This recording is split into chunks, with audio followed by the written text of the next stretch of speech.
Buku Kolapse, Runtuhnya Peradaban-Peradaban Dunia karya Jared Diamond. Dinarasikan ulang oleh Jendela Ilmu. Bab 7. Bangkitnya Norse Tanah Hijau. Pertama saya mengenai Tanah Hijau adalah bahwa Naman merupakan kesalahan penamaan yang kejam. Sebab saya hanya melihat bentang alam berwarna tiga, putih, hitam, dan biru, dengan warna putih yang sangat mendominasi. Sejumlah ahli sejarah pikir nama itu memang dibuat dengan niat menipu oleh Erik Simerah, pendiri permukiman Viking di Tanah Hijau, guna membujuk orang-orang Viking lain untuk mengikutinya. Sewaktu pesawat terbang saya dari Copenhagen mendekati pesisir timur Tanah Hijau, hal pertama yang terlihat setelah samudra yang biru gelap adalah wilayah luas berwarna putih cemerlang yang membentang sampai ke Cakrawala, tudung es terbesar di dunia di luar Antartika. Pesisir Tanah Hijau menanjak curam ke plato tinggi berlapis es yang menutupi sebagian besar pulau itu dan kehilangan es melalui gletser-gletser raksasa yang mengalir ke laut. Sejauh ratusan kilometer, pesawat kami terbang di atas bentangan putih yang luas, di mana satu-satunya warna lain yang terlihat adalah hitamnya pegunungan batu gundul yang menjulang dari lautan es itu, dan tersebar di sana-sini bagaikan pulau-pulau hitam. Baru ketika pesawat kami turun dari plato menuju pesisir barat saya melihat dua warna lain di perbatasan tipis di tepi lapisan es, memadukan daerah-daerah coklat berupa kerikil gundul dengan daerah-daerah hijau pucat yang tertutup lumut atau lumut kerak.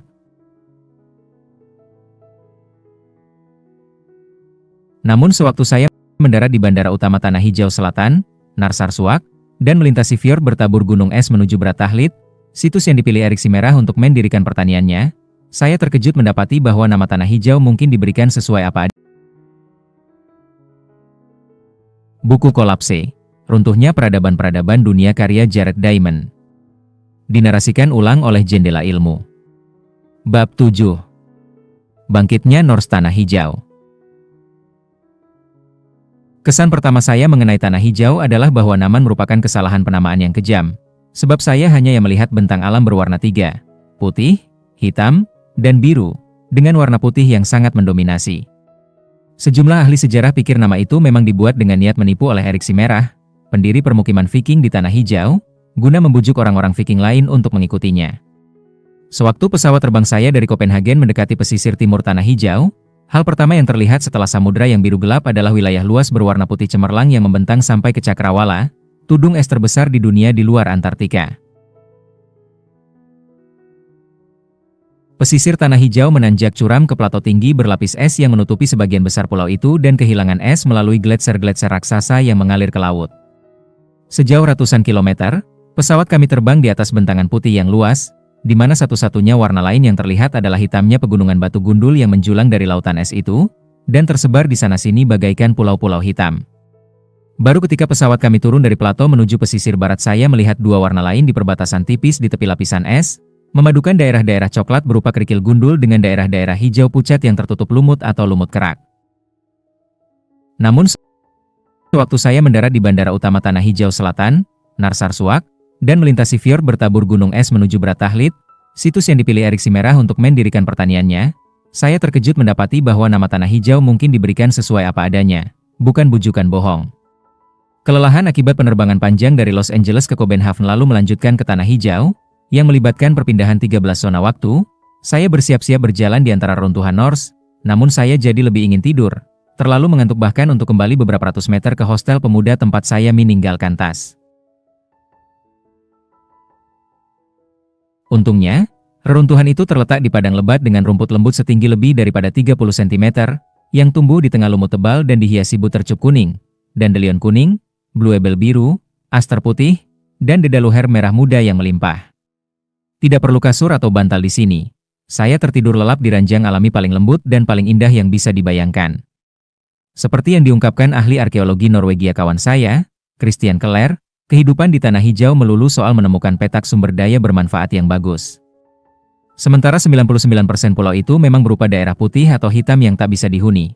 Ada daerah-daerah hijau jauh di dalam dua sistem fjord di pesisir barat daya.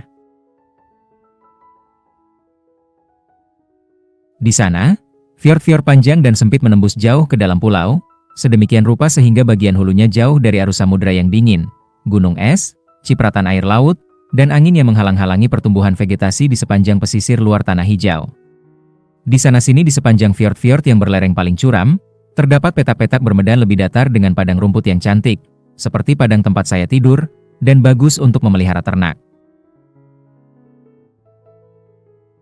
Selama nyaris 500 tahun antara 984 m dan suatu masa pada 1400-an, kedua sistem fjord itu menyokong pos terluar dan paling terpencil peradaban Eropa, di mana orang-orang Skandinavia yang berjarak 2.400 km jauhnya dari Norwegia membangun satu katedral dan gereja-gereja, menulis dalam bahasa Latin dan Norse lama, menempa perkakas besi, menggembala hewan ternak, mengikuti tren pakaian terbaru di Eropa, dan akhirnya lenyap. Misteri lenyapnya mereka disimbolkan oleh gereja batu di False, bangunan paling terkenal dari masa Norse Tanah Hijau, yang fotonya bisa ditemukan di brosur pelancongan manapun yang mempromosikan pariwisata Tanah Hijau. Gereja itu, yang berdiri di padang rumput di hilir fjord yang panjang, lebar, dan berkeliling gunung, menghadap pemandangan indah yang membentang berpuluh-puluh kilometer jauhnya. Dinding-dindingnya, pintu masuk barat, relung-relung, dan rangka atap dari batu masih utuh. Hanya atap rumputnya yang sudah hilang. Di sekeliling gereja terdapat sisa-sisa berbagai aula hunian, lumbung, gudang, rumah perahu, dan padang rumput yang tadinya mempertahankan kehidupan orang-orang yang mendirikan bangunan-bangunan itu. Di antara semua masyarakat Eropa zaman pertengahan, Norse Tanah Hijau adalah yang reruntuhannya terawetkan paling baik, karena situs-situsnya ditinggalkan sewaktu masih utuh. Sedangkan nyaris semua situs zaman pertengahan utama di Britania dan Eropa daratan terus dihuni dan tenggelam oleh pembangunan pasca zaman pertengahan. Bila mengunjungi False kini, rasanya kita akan bisa melihat orang-orang Viking berjalan keluar dari bangunan-bangunan itu, namun sesungguhnya semuanya senyap, bisa dibilang tak ada orang yang hidup dalam radius 30 km dari situ.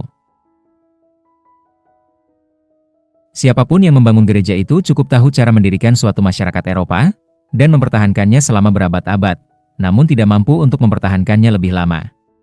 Yang menambah misteri itu adalah orang-orang Viking sama-sama menghuni Tanah Hijau dengan satu masyarakat lain, yaitu orang Inuit, Eskimo. Sementara orang-orang Norse Islandia menghuni Islandia sendirian dan tidak menghadapi masalah tambahan semacam itu yang memperburuk kesulitan-kesulitan mereka sendiri. Orang-orang Viking lenyap, namun orang-orang Inuit bertahan, membuktikan bahwa kelestarian manusia di Tanah Hijau tidaklah mustahil dan lenyapnya orang-orang Viking tidaklah tak terelakkan. Bila kita berjalan-jalan berkeliling pertanian-pertanian modern Tanah Hijau, lagi-lagi kita lihat kedua populasi yang sama-sama menghuni pulau itu pada zaman pertengahan, orang-orang Inuit dan Skandinavia. Pada 1721, 300 tahun setelah orang-orang Viking zaman pertengahan tumpas, orang-orang Skandinavia lain, dari Denmark, datang lagi untuk mengambil alih Tanah Hijau, dan baru 1979 para penduduk asli Tanah Hijau memperoleh kedaulatan.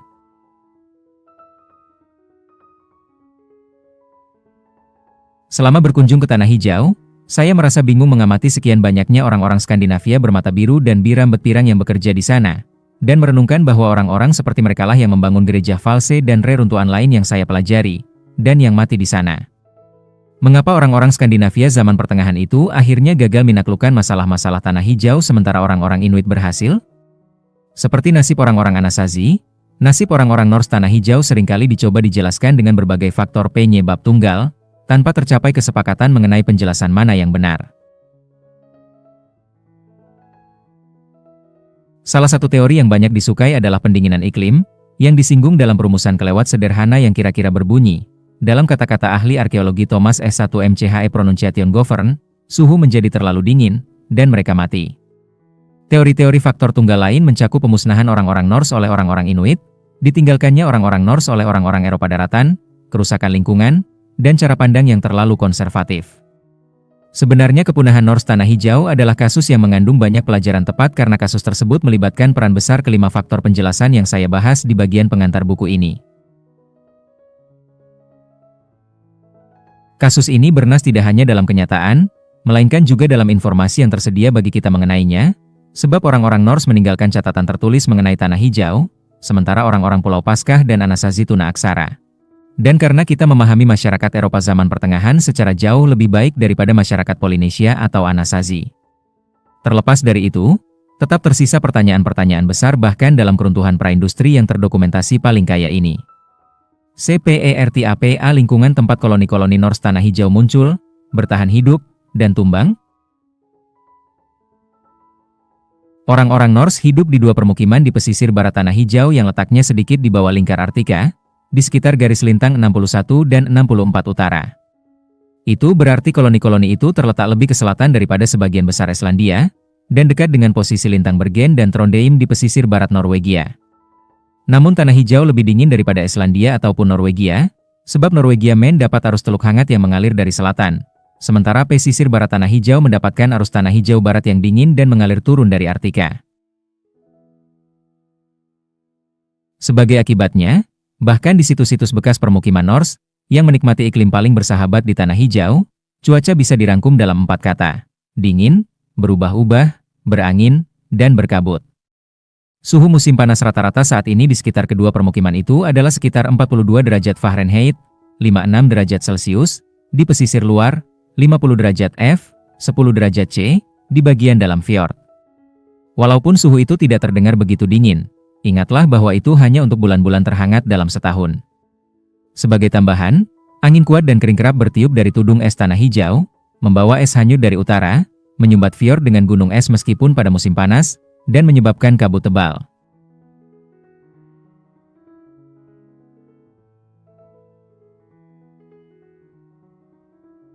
Saya diberitahu bahwa fluktuasi iklim jangka pendek luar biasa yang saya jumpai selama kunjungan musim panas saya di tanah hijau, termasuk hujan lebat, angin kencang, dan kabut, adalah hal umum dan seringkali menjadikan perjalanan dengan kapal mustahil.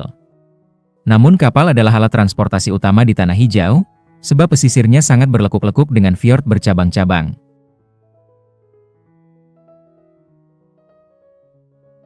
Bahkan kini, tidak ada jalan yang menghubungkan pusat-pusat populasi utama tanah hijau, dan masyarakat-masyarakat yang terhubung oleh jalan hanyalah yang terletak di sisi yang sama dari fjord yang sama, atau terletak di fjord berbeda yang bersebelahan dan dipisahkan sematea oleh punggungan perbukitan yang rendah. Badai semacam itu menggagalkan upaya saya mencapai gereja False. Saya tiba dengan kapal di Kakortok saat cuaca cerah pada 25 Juli, dan mendapati bahwa lalu lintas kapal keluar dari Kakortok pada 26 Juli lumpuh akibat angin, hujan, kabut, dan gunung es. Pada 27 Juli cuaca kembali melembut dan kami mencapai False, dan hari berikutnya kami berlayar keluar dari fjord Kakortok ke Brattahlid di bawah naungan langit biru.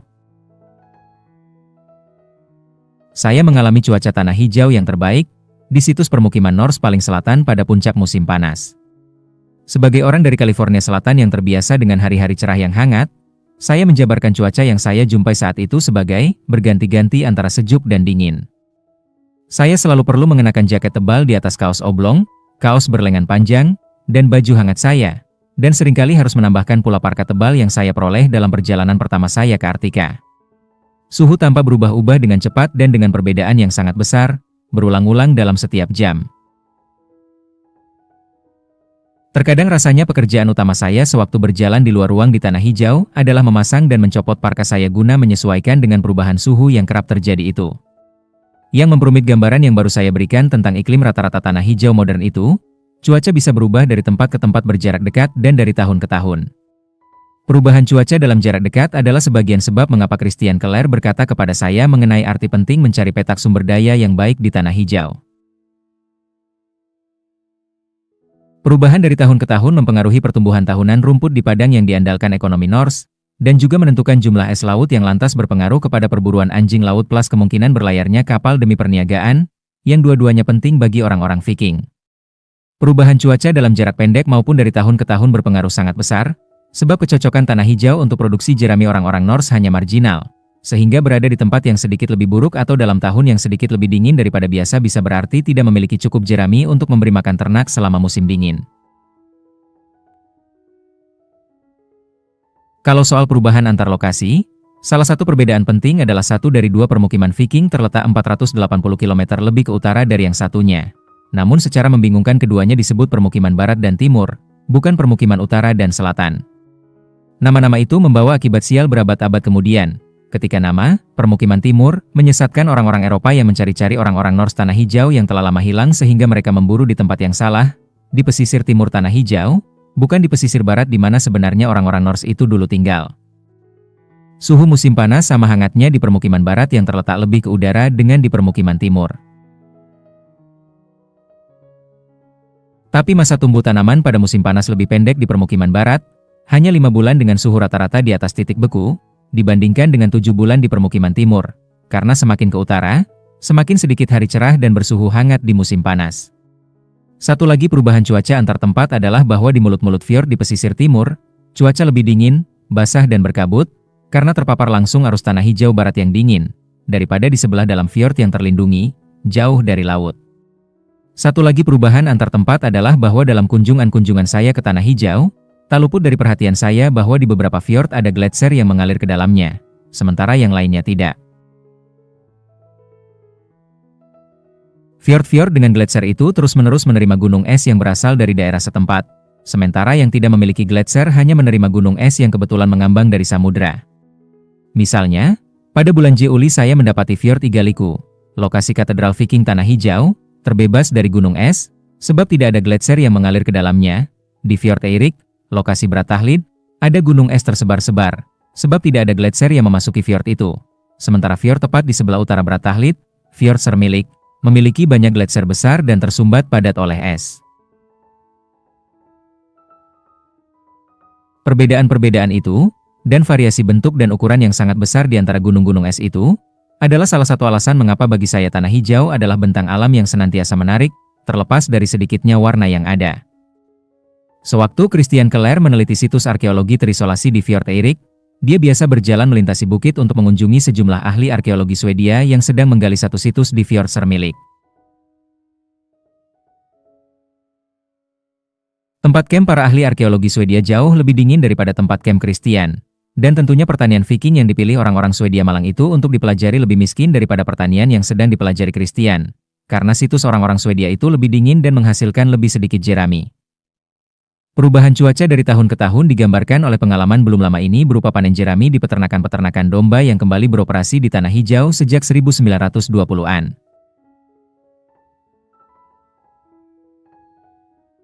Tahun-tahun yang lebih basah menghasilkan pertumbuhan vegetasi yang lebih banyak, yang secara umum merupakan kabar baik bagi para peternak karena berarti lebih banyak jerami untuk memberi makan domba-domba mereka, dan lebih banyak rumput untuk dilahap karibu liar, oleh karena itu lebih banyak karibu untuk diburu.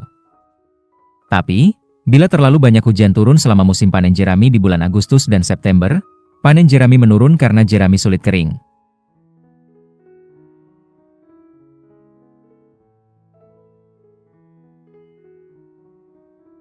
Musim panas yang dingin tidaklah bagus karena menurunkan pertumbuhan jerami. Musim dingin yang panjang tidaklah bagus karena berarti hewan-hewan harus dijaga tetap dalam kandang selama beberapa bulan lebih lama dan membutuhkan lebih banyak jerami. Dan musim panas dengan banyak es hanyutan dari utara tidaklah bagus karena menghasilkan kabut musim panas yang lebih tebal, yang buruk bagi pertumbuhan jerami. Perbedaan cuaca tahun ke tahun seperti yang membuat hidup penuh ketidakpastian bagi para peternak domba tanah hijau modern pastilah juga menyebabkan ketidakpastian bagi para peternak domba Norse di zaman pertengahan. Itulah perubahan-perubahan iklim yang bisa kita amati dari tahun ke tahun, atau dari dasawarsa ke dasawarsa, di tanah hijau kini. Bagaimana dengan perubahan-perubahan iklim masa lalu? Misalnya, seperti apa cuacanya sewaktu orang-orang Norse tiba di tanah hijau, dan bagaimana perubahannya selama 5 abad ketika mereka ada di sana?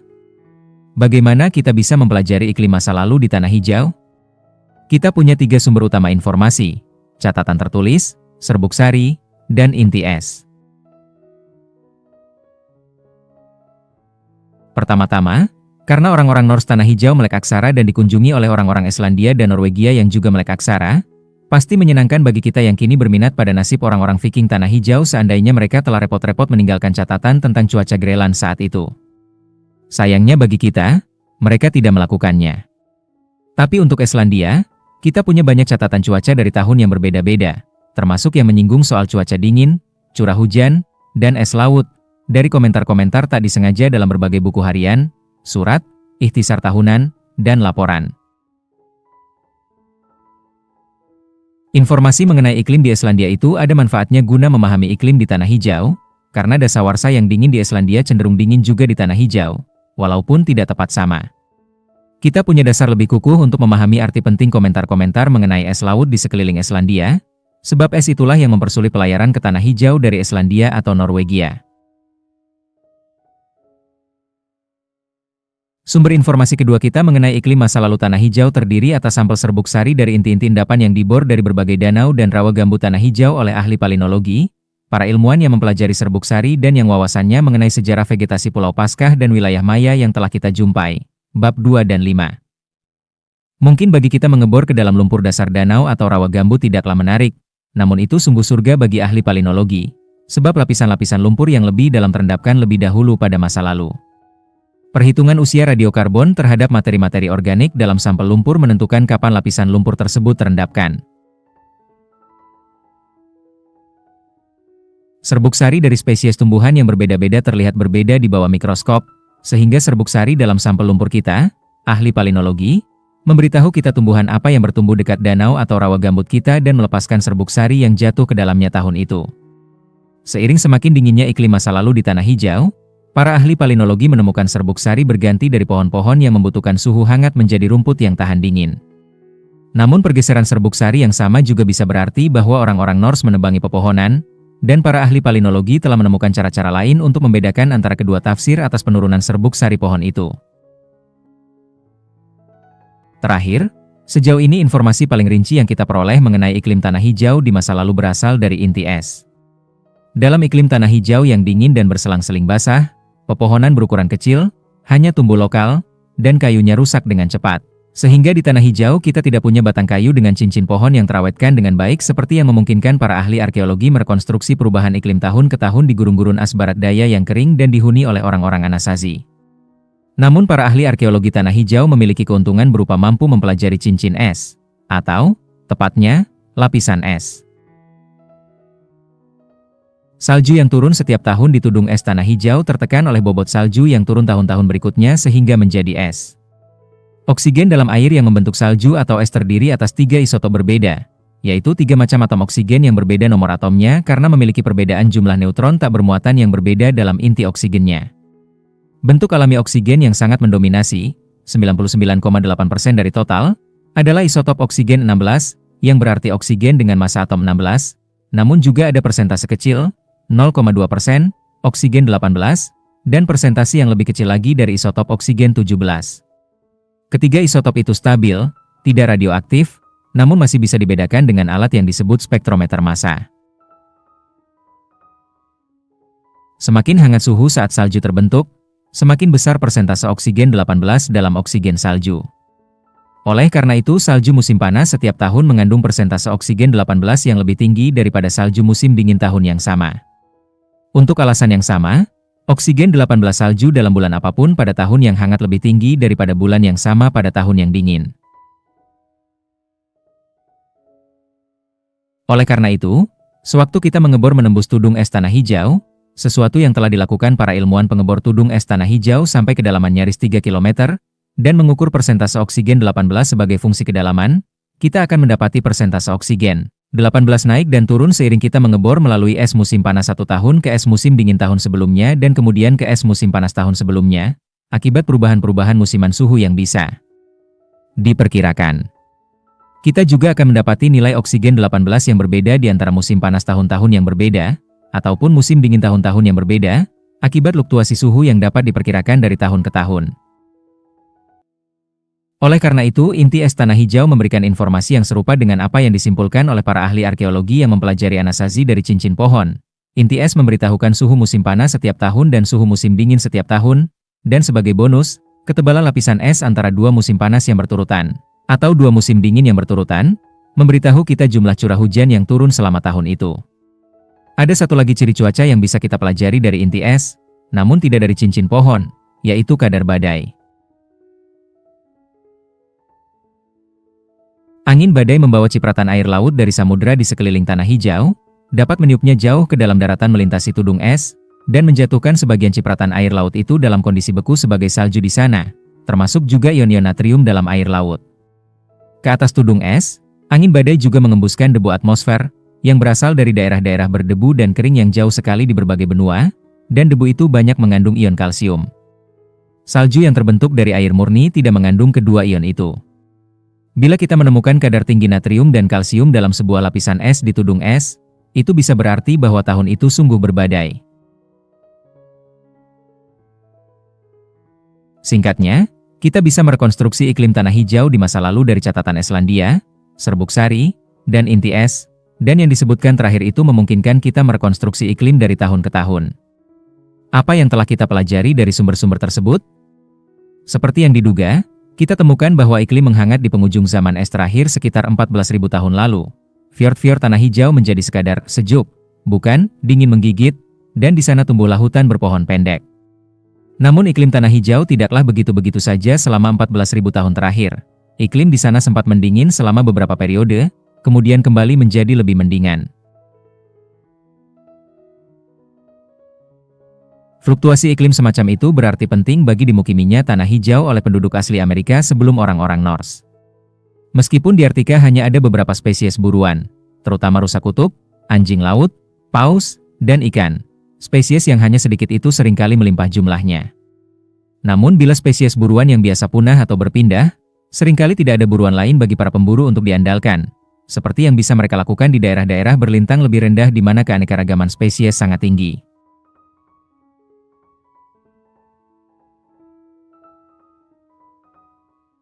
Oleh karena itu sejarah Arktika, termasuk tanah hijau, adalah sejarah tentang orang-orang yang datang ke sana, menduduki wilayah yang luas selama berabad-abad, dan kemudian menyusut atau menghilang atau harus mengubah gaya hidup mereka di wilayah yang luas ketika perubahan iklim menyebabkan perubahan kelimpahan buruan.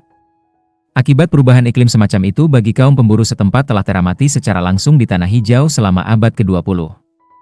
Pemanasan suhu laut awal abad ke-20 menyebabkan anjing laut nyaris lenyap dari tanah hijau selatan. Perburuan anjing laut baru membaik kembali ketika cuaca menjadi lebih sejuk lagi.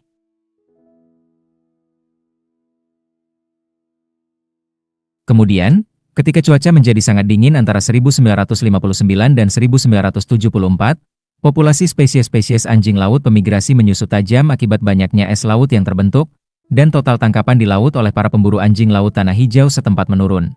Namun orang-orang tanah hijau terhindar dari kelaparan dengan berkonsentrasi pada anjing laut bercincin, spesies yang tetap mudah ditemui karena membuat lubang di es untuk bernapas.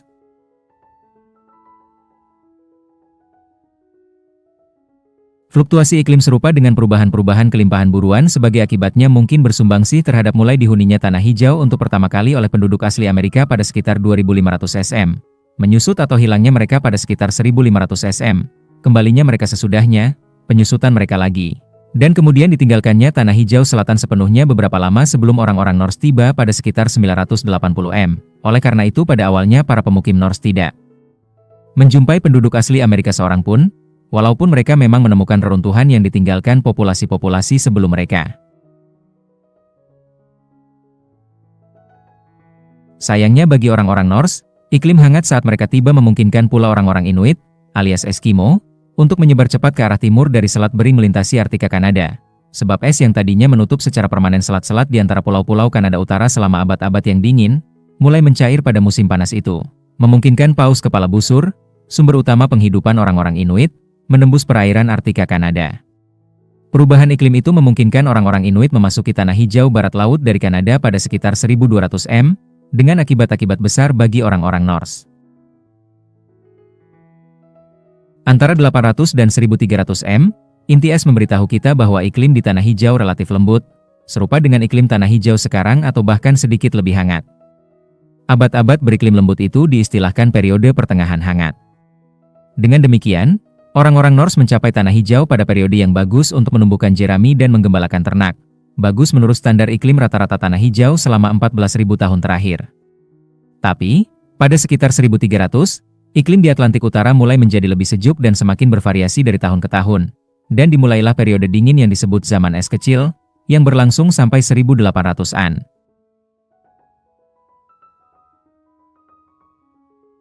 Pada sekitar 1420, zaman es kecil sedang berada pada puncaknya, dan semakin banyaknya es hanyut di musim panas antara tanah hijau, Islandia, dan Norwegia memutus komunikasi kapal antara masyarakat Norse tanah hijau dan dunia luar.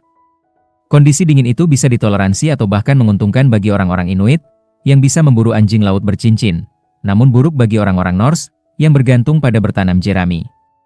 Seperti yang akan kita lihat, berlangsungnya zaman es kecil adalah salah satu faktor di balik tumpasnya Norse tanah hijau. Namun pergeseran iklim dari periode pertengahan hangat ke zaman es kecil sungguh kompleks, dan bukan sesuatu yang sederhana seperti iklim terus menjadi dingin dan menghabisi orang-orang Norse. Ada periode-periode dingin pendek sebelum 1300 yang orang-orang Norse berhasil lalui, dan periode-periode hangat pendek setelah 1400 M yang gagal menyelamatkan mereka. Dan yang terpenting, Tersisa pertanyaan yang mengusik. Mengapa orang-orang Norse tidak belajar mengatasi cuaca dingin selama zaman es kecil dengan cara mengamati bagaimana orang-orang Inuit menghadapi tantangan-tantangan yang sama? Untuk melengkapi pengkajian kita mengenai lingkungan tanah hijau, mari bahas soal tumbuhan dan hewan aslinya. Vegetasi yang berkembang paling baik terbatas di daerah-daerah beriklim lembut yang terlindung dari cipratan air laut di dalam fjord-fjord sebelah dalam yang panjang di permukiman barat dan timur pada pesisir barat daya tanah hijau. Di sana, vegetasi di daerah-daerah yang tidak menjadi tempat ternak merumput berbeda-beda sesuai lokasi. Di daerah-daerah lebih tinggi yang suhunya dingin, dan di fjord-fjord sebelah luar dekat laut tempat pertumbuhan-tumbuhan dihambat oleh suhu dingin, kabut, dan cipratan air laut, vegetasi didominasi oleh sedge, Chares sp, yang lebih pendek daripada rumput dan memiliki nilai gizi yang lebih rendah bagi hewan-hewan perumput. Sedge bisa tumbuh di lokasi-lokasi tersebut karena lebih tahan terhadap kekeringan daripada rumput, dan bisa memantapkan diri di lapisan kerikil yang mengandung sedikit tanah penahan air. Di sebelah dalam daratan, di daerah-daerah yang terlindungi dari cipratan air laut, lereng yang curam dan situs-situs berangin dingin dekat gletser nyaris semua merupakan batu gundul tanpa vegetasi. Sebagian besar situs sebelah dalam daratan yang lebih bersahabat, menyokong vegetasi padang semakatai.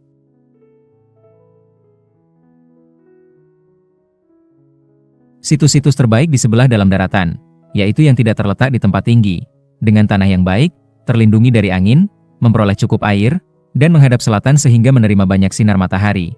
Ditumbuhi daerah pepohonan terbuka dengan pohon birch katai dan dedalu, dengan sejumlah juniper dan alder, sebagian besar bertinggi di bawah 5 meter. Di situs-situs yang sangat bagus pepohonan birch bisa mencapai tinggi 9 meter. Di daerah-daerah yang kini menjadi tempat domba dan kuda merumput, vegetasinya berbeda, dan pastilah demikian juga pada zaman Norse. Padang bunga lembab di lereng-lereng yang landai, seperti yang terdapat di sekeliling Gardar dan Bratahlit, ditumbuhi rumput lebat sampai setinggi betis, dengan banyak bunga. Petak-petak dedalu dan birch katai yang dilalap domba tingginya hanya mencapai setengah meter. Padang-padang yang lebih kering, curam, dan terbuka ditumbuhi rerumputan atau dedalu katai yang tingginya hanya beberapa sentimeter. Hanya di tempat domba dan kuda perumput dilarang masuk, seperti di dalam pagar pembatas sekeliling Bandara Narsarsuaq, saya melihat dedalu dan birch katai yang tingginya mencapai 2 meter, terhambat tumbuhnya karena angin dingin yang datang dari gletser di dekat situ. Sementara soal hewan-hewan liar tanah hijau, yang berpotensi paling penting bagi orang-orang Norse dan Inuit adalah mamalia dan burung, darat maupun laut, ikan, dan avertebrata laut.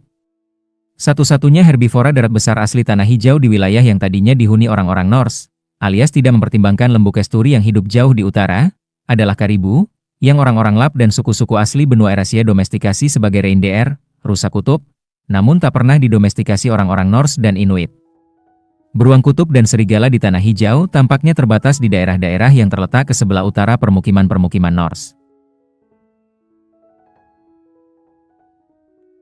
Hewan-hewan buruan yang lebih kecil antara lain terwelu, rubah, burung darat, yang paling besar adalah kerabat ayam yang dikenal sebagai ptarmigan, burung air tawar, yang paling besar adalah angsa dan itik, serta burung laut, terutama bebek eider dan alka.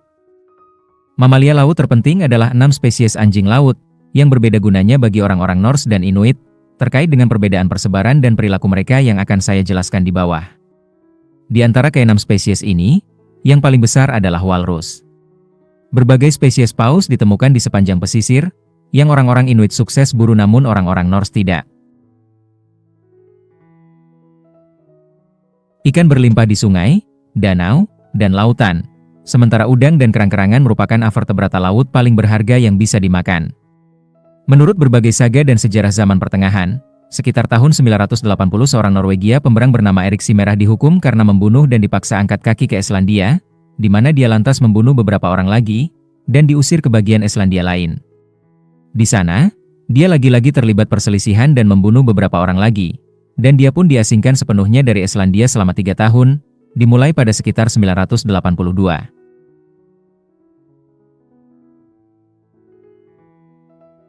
Erik ingat bahwa, berdasar-dasawarsa sebelumnya, seseorang bernama Gunborn Ulfsson terseret angin ke arah barat, melenceng dari rutenya sewaktu berlayar ke Islandia, dan melihat beberapa pulau kecil tandus, yang kini kita tahu terletak tak jauh lepas pantai pesisir tenggara Islandia. Pulau-pulau itu telah dikunjungi ulang pada sekitar 978 oleh seorang kerabat jauh Erik, Snaebjorn Galti, yang tentu saja terlibat perselisihan di sana dengan rekan-rekan sekapalnya dan dibunuh karenanya. Erik berlayar menuju pulau-pulau itu untuk mencoba peruntungannya, menghabiskan 3 tahun berikutnya menjelajahi wilayah yang cukup luas di pesisir Tanah Hijau, dan menemukan tanah penggembalaan yang bagus di dalam fjord-fjord yang dalam. Sewaktu pulang ke Islandia, lagi-lagi dia kalah berkelahi, sehingga dia terpaksa memimpin armada yang terdiri atas 25 kapal untuk bermukim ke tanah yang baru dijelajahi itu, yang dengan cerdik dia beri nama Tanah Hijau. Kabar yang sampai di Islandia mengenai tanah-tanah pertanian berkualitas baik yang bebas untuk diambil di Tanah Hijau memotivasi 3 lagi armada pemukim yang berlayar dari Islandia selama dasawarsa berikutnya. Sebagai akibatnya, pada 1000 m tampaknya semua tanah yang cocok untuk pertanian di permukiman barat maupun timur telah ditempati, menghasilkan populasi total orang-orang Norse yang akhirnya diperkirakan mencapai kira-kira 5.000 jiwa, sekitar 1.000 orang di permukiman barat, 4.000 di permukiman timur. Dari kedua kawasan permukiman mereka, orang-orang Norse menjalankan berbagai eksplorasi dan penjelajahan berburu tahunan ke arah utara di sepanjang pesisir barat, jauh ke sebelah utara lingkar Arktika. Salah satu penjelajahan semacam itu mungkin mencapai sampai sejauh garis lintang 79 derajat U, hanya 1.100 km dari kutub utara, di mana berbagai artefak Norse termasuk potongan-potongan zirah cincin besi, serut tukang kayu, dan paku keling kapal ditemukan di satu situs arkeologis Inuit. Bukti yang lebih meyakinkan mengenai penjelajahan ke arah utara adalah sebuah monumen batu tumpuk pada garis lintang 73 derajat U di mana terdapat batu rune, batu bertuliskan alfabet rune Norse, yang menyatakan bahwa Erling Sigvatsson, Barni Thordarson, dan Indridi Oddsson mendirikan monumen itu pada hari Sabtu sebelum hari Rogasi Kecil, 25 April, barangkali sekitar tahun 1300.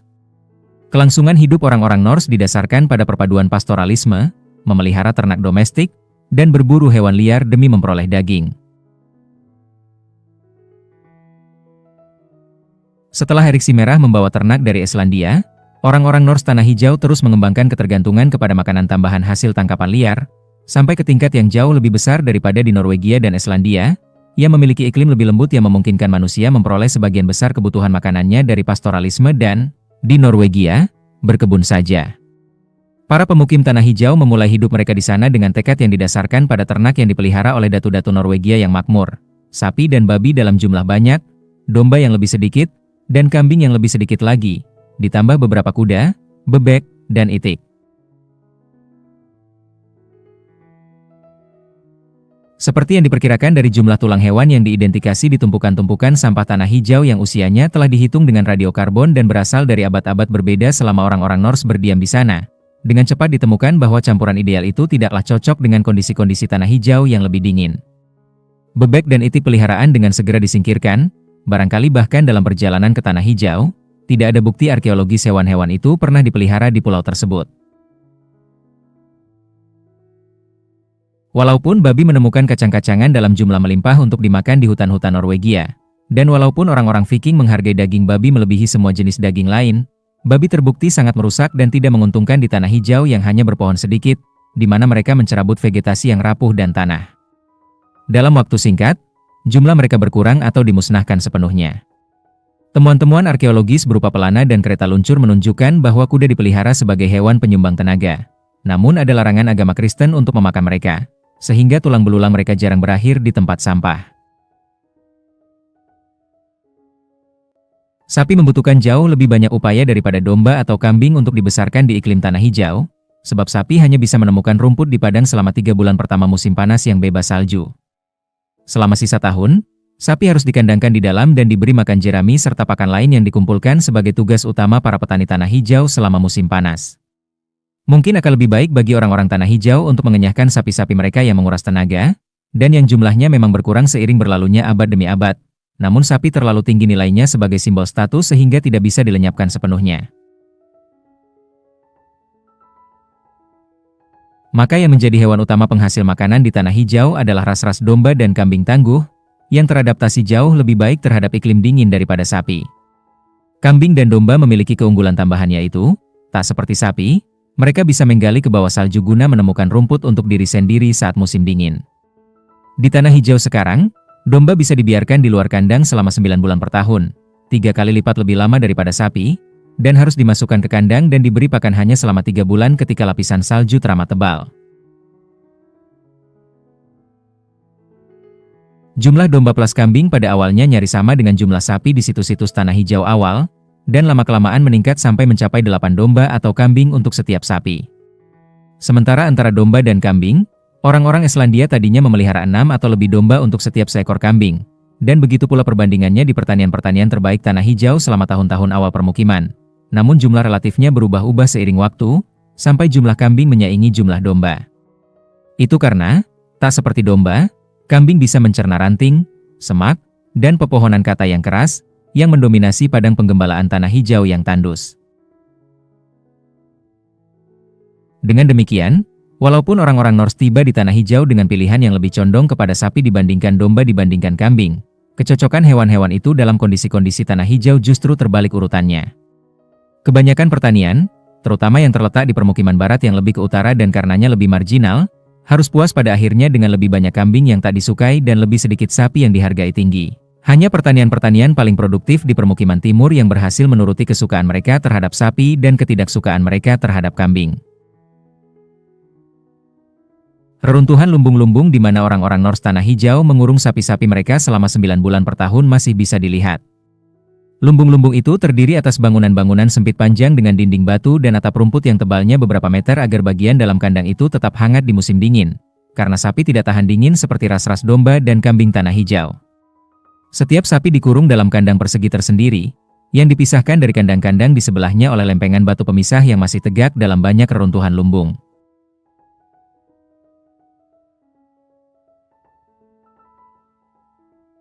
Dari ukuran kandang-kandang itu, tinggi pintu-pintu yang dilewati sapi keluar masuk lumbung, dan tentu saja kerangka-kerangka sapi yang diekskavasi, kita bisa mengkalkulasi bahwa sapi-sapi tanah hijau adalah yang terkecil yang diketahui di dunia modern, tak lebih daripada 1,2 meter tingginya di bagian bahu. Selama musim dingin sapi-sapi itu sepanjang waktu berada dalam kandang, di mana kotoran yang mereka keluarkan terkumpul bagai pasang naik di sekeliling mereka sampai musim semi, ketika lautan kotoran sapi disekop keluar. Selama musim dingin, sapi-sapi itu diberi makan jerami hasil panen, namun jumlahnya tidak mencukupi, sehingga harus dilengkapi dengan rumput laut yang dibawa ke daratan. Sapi jelas tidak suka rumput laut, sehingga para buruh ternak harus tinggal dalam lumbung bersama sapi-sapi dan banjir kotoran mereka selama musim dingin, dan barangkali harus secara paksa menyuapi sapi-sapi itu, yang perlahan-lahan menjadi semakin kecil dan lemah. Sekitar bulan Mei, ketika salju mulai mencair dan rumput baru tumbuh, sapi-sapi itu akhirnya bisa dibawa keluar agar merumput sendiri. Namun mereka sedemikian lemah sehingga tak lagi bisa berjalan dan harus digendong keluar. Dalam musim dingin yang ekstrim, ketika simpanan jerami dan rumput laut habis sebelum rumput musim panas baru bertumbuh, para peternak mengumpulkan ranting-ranting pertama dedalu dan birch musim semi sebagai pakan darurat bagi hewan-hewan mereka. Sapi, domba, dan kambing tanah hijau dimanfaatkan terutama untuk diperah susunya, bukan sebagai penghasil daging. Setelah hewan-hewan itu melahirkan pada Mei atau Juni, mereka menghasilkan susu hanya selama beberapa bulan musim panas. Orang-orang Norse kemudian mengubah susu itu menjadi keju, mentega, dan produk serupa yogurt yang disebut SKYR, yang mereka simpan dalam gentong-gentong besar yang dijaga agar tetap dingin dengan ditempatkan dalam aliran sungai di gunung atau rumah-rumah dari jerami, dan mereka menyantap produk-produk susu itu selama musim dingin. Kambing juga dipelihara demi bulunya, dan domba demi wolnya, yang berkualitas sangat tinggi karena domba dalam iklim dingin seperti itu menghasilkan wol berlemak yang secara alami kedap air. Daging tersedia dari ternak hanya pada saat-saat penjagalan demi membatasi jumlah, terutama pada musim gugur, ketika para petani menghitung berapa ekor hewan yang bisa mereka beri makan selama musim dingin dengan jerami yang mereka kumpulkan pada musim gugur itu. Mereka menjagal hewan-hewan yang tersisa, yang sesuai perkiraan mereka tidak bisa mereka cukupi pakannya saat musim dingin. Oleh karena daging hewan ternak sedikit jumlahnya, nyaris semua tulang hewan yang dijagal di tanah hijau dipecah dan dipatahkan untuk mengekstrak sumsumnya sampai tetes-tetes terakhir, jauh lebih banyak daripada yang dilakukan di negara-negara Viking lain. Di situs-situs arkeologis Inuit tanah hijau, yang merupakan pemburu terampil yang memperoleh lebih banyak daging hewan liar daripada orang-orang Norse, banyak terdapat larva lalat rawetkan, yang semasa hidup menyantap sumsum dan lemak yang membusuk, namun lalat-lalat itu jarang ditemukan di situs-situs Norse. Diperlukan beberapa ton jerami untuk memberi makan seekor sapi, jauh lebih sedikit daripada untuk seekor domba, selama musim dingin rata-rata tanah hijau. Oleh karena itu kesibukan utama sebagian besar orang Norse tanah hijau selama akhir musim panas pastilah memanen, mengeringkan, dan menyimpan jerami. Jumlah jerami yang terkumpul pun menjadi sangat penting, karena menentukan berapa banyak hewan yang bisa diberi makan selama musim dingin berikutnya. Namun itu juga bergantung pada panjang musim dingin yang tidak bisa diprediksi secara tepat sebelumnya. Oleh karena itu, setiap September orang-orang Norse harus membuat keputusan menyiksa mengenai berapa banyak hewan ternak mereka yang berharga yang harus dibunuh, dengan mendasarkan keputusan itu pada jumlah pakan yang tersedia dan pada tebakan mereka mengenai panjang musim dingin yang akan datang. Bila mereka membunuh terlalu banyak hewan pada September, pada bulan Mei mereka bakal memiliki kelebihan jerami yang tidak dimakan sementara kawanan ternak mereka sedikit, dan mereka mungkin menyalahkan diri sendiri karena tidak mau mengambil risiko memberi makan lebih banyak hewan. Namun bila mereka membunuh terlalu sedikit hewan pada bulan September, mereka mungkin kehabisan jerami sebelum Mei dan ada risiko seluruh kawanan ternak mereka kelaparan. Jerami diproduksi di 3 tipe ladang. Yang paling produktif adalah yang disebut ladang dalam, dekat rumah utama, yang dipagari agar tidak dimasuki ternak, diberi pupuk kandang guna meningkatkan pertumbuhan rumput, dan digunakan semata untuk pertumbuhan jerami. Di pertanian Katedral Gardar dan beberapa reruntuhan pertanian Norse lain, kita bisa melihat sisa-sisa sistem irigasi berupa bendungan dan kanal yang menyebarkan air anak sungai pegunungan ke ladang-ladang dalam guna semakin meningkatkan produktivitas mereka. Zona kedua produksi jerami adalah yang disebut ladang luar, yang terletak agak lebih jauh dari rumah utama dan di luar daerah yang dipagari. Terakhir, Norse Tanah Hijau memboyong dari Norwegia dan Islandia sebuah sistem yang disebut shieling atau saeter, yang terdiri atas bangunan-bangunan di daerah tinggi yang lebih terpencil, yang cocok untuk produksi jerami dan hewan merumput pada musim panas, namun terlalu dingin untuk memelihara ternak ketika musim dingin. Shieling yang paling kompleks tampaknya merupakan pertanian mini, lengkap dengan rumah-rumah tempat para buruh tinggal selama musim panas untuk memelihara ternak dan membuat jerami, namun kembali untuk tinggal di pertanian utama selama musim dingin. Setiap tahun, salju mencair dan rumput mulai bertumbuh lebih dulu di daerah rendah dan kemudian di daerah-daerah yang semakin tinggi. Namun rumput baru sangat kaya zat gizi dan rendah serat yang sulit dicerna. Dengan demikian shieling merupakan metode canggih yang membantu para petani Norse memecahkan masalah sumber daya tanah hijau yang tidak merata dan terbatas, dengan mengeksploitasi petak-petak yang hanya bermanfaat sementara di gunung-gunung, dan dengan memindahkan ternak secara bertahap ke tempat lebih tinggi guna memanfaatkan rumput baru yang muncul bergiliran di tempat-tempat yang semakin tinggi seiring berjalannya musim panas. Seperti yang saya singgung sebelumnya, Christian Keller pernah memberitahu saya sebelum kami mengunjungi tanah hijau bersama-sama bahwa kehidupan di tanah hijau adalah soal menemukan petak-petak yang paling bagus. Yang Christian maksud adalah, bahkan di kedua sistem fjord yang merupakan tempat satu-satunya di tanah hijau dengan potensi bagus untuk ladang penggembalaan, daerah-daerah terbaik di sepanjang fjord-fjord itu pun sedikit jumlahnya dan terpencar-pencar. Sewaktu saya berlayar atau berjalan menyusuri fjord-fjord tanah hijau, bahkan sebagai penghuni kota yang naif saya merasa secara bertahap belajar mengenali kriteria petak-petak bagus yang pastilah dikenali orang-orang Norse untuk diubah menjadi pertanian.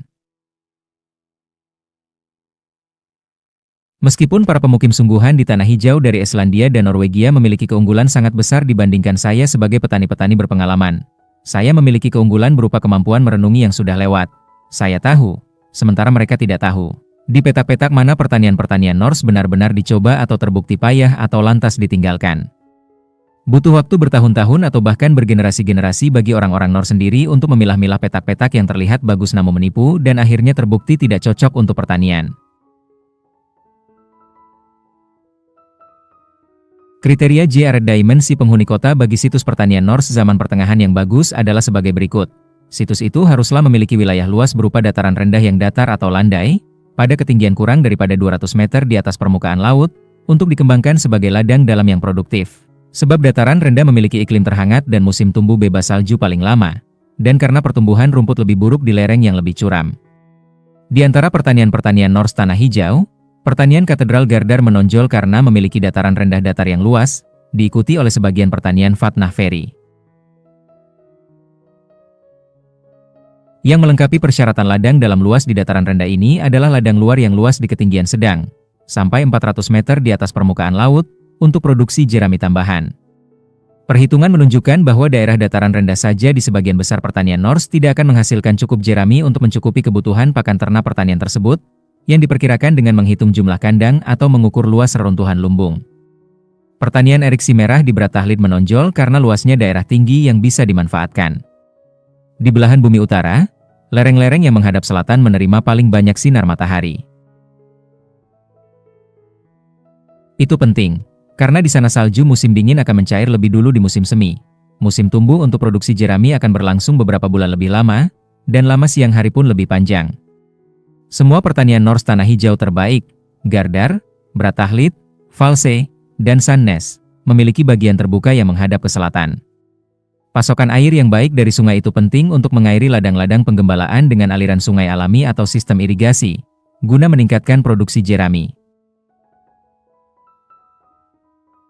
Resep bencana adalah menempatkan pertanian kita di dalam, di dekat, atau menghadap lembah gletser, sumber angin kencang dan dingin yang mengurangi pertumbuhan rumput dan meningkatkan erosi tanah pada ladang penggembalaan yang banyak dirumputi. Angin gletser merupakan kutukan yang menyebabkan pertanian-pertanian di Narsak dan di Fjordser milik senantiasa miskin, dan akhirnya memaksa ditinggalkannya pertanian-pertanian di hulu lembah Korok dan di daerah-daerah yang lebih tinggi di distrik Vatnajökull. Bila mungkin, tempatkan pertanian kita di fjord dengan pelabuhan yang bagus untuk mengangkut komoditas keluar masuk dengan kapal. PRODUK SAJ tidak cukup untuk memberi makan ke 5.000 penduduk Norse di tanah hijau. Berkebun tak banyak manfaatnya untuk menutupi kekurangan yang terjadi, sebab budidaya tanaman pangan sedemikian marginal dalam iklim dingin dan musim tumbuh singkat di tanah hijau. Dokumen-dokumen Norwegia dari masa itu menyebutkan bahwa kebanyakan orang Norse tanah hijau tak pernah melihat gandum, series roti, atau bir, disuling dari jelai, seumur hidup mereka.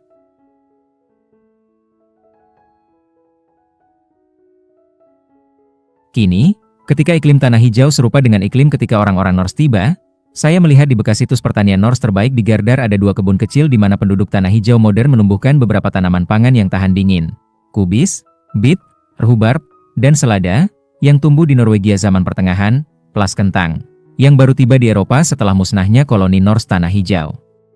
Barangkali orang-orang Norse juga menumbuhkan tanaman-tanaman pangan yang sama, selain kentang, di beberapa kebun, ditambah barangkali sedikit jelai di tahun-tahun yang beriklim sangat lembut. Di Gardar dan 2 pertanian lain di permukiman timur, saya melihat ladang-ladang kecil di situs-situs yang mungkin dahulu merupakan kebun-kebun Norse, di dasar tebing-tebing yang menahan panas matahari, dan dengan tembok-tembok untuk mencegah masuknya domba dan angin. Namun satu-satunya bukti langsung kita mengenai berkebun di Norse tanah hijau adalah sejumlah serbuk sari dan biji rami, tanaman budidaya Eropa zaman pertengahan yang bukan asli tanah hijau, sehingga pasti didatangkan oleh orang-orang Norse, dan bermanfaat untuk membuat kain linen dan minyak rami. Bila orang-orang Norse memang membudidayakan tanaman-tanaman lain, pastilah kontribusinya teramat kecil kepada diet mereka. Barangkali hanya sebagai makanan mewah yang terkadang disantap segelintir datu dan pemuka agama. Komponen utama lain diet Norse tanah hijau adalah daging hewan liar, terutama karibu dan anjing laut, yang dikonsumsi dengan tingkat jauh lebih besar daripada di Norwegia atau Islandia. Karibu hidup dalam kawanan besar yang menghabiskan musim panas di gunung-gunung dan turun ke tempat-tempat yang lebih rendah saat musim dingin.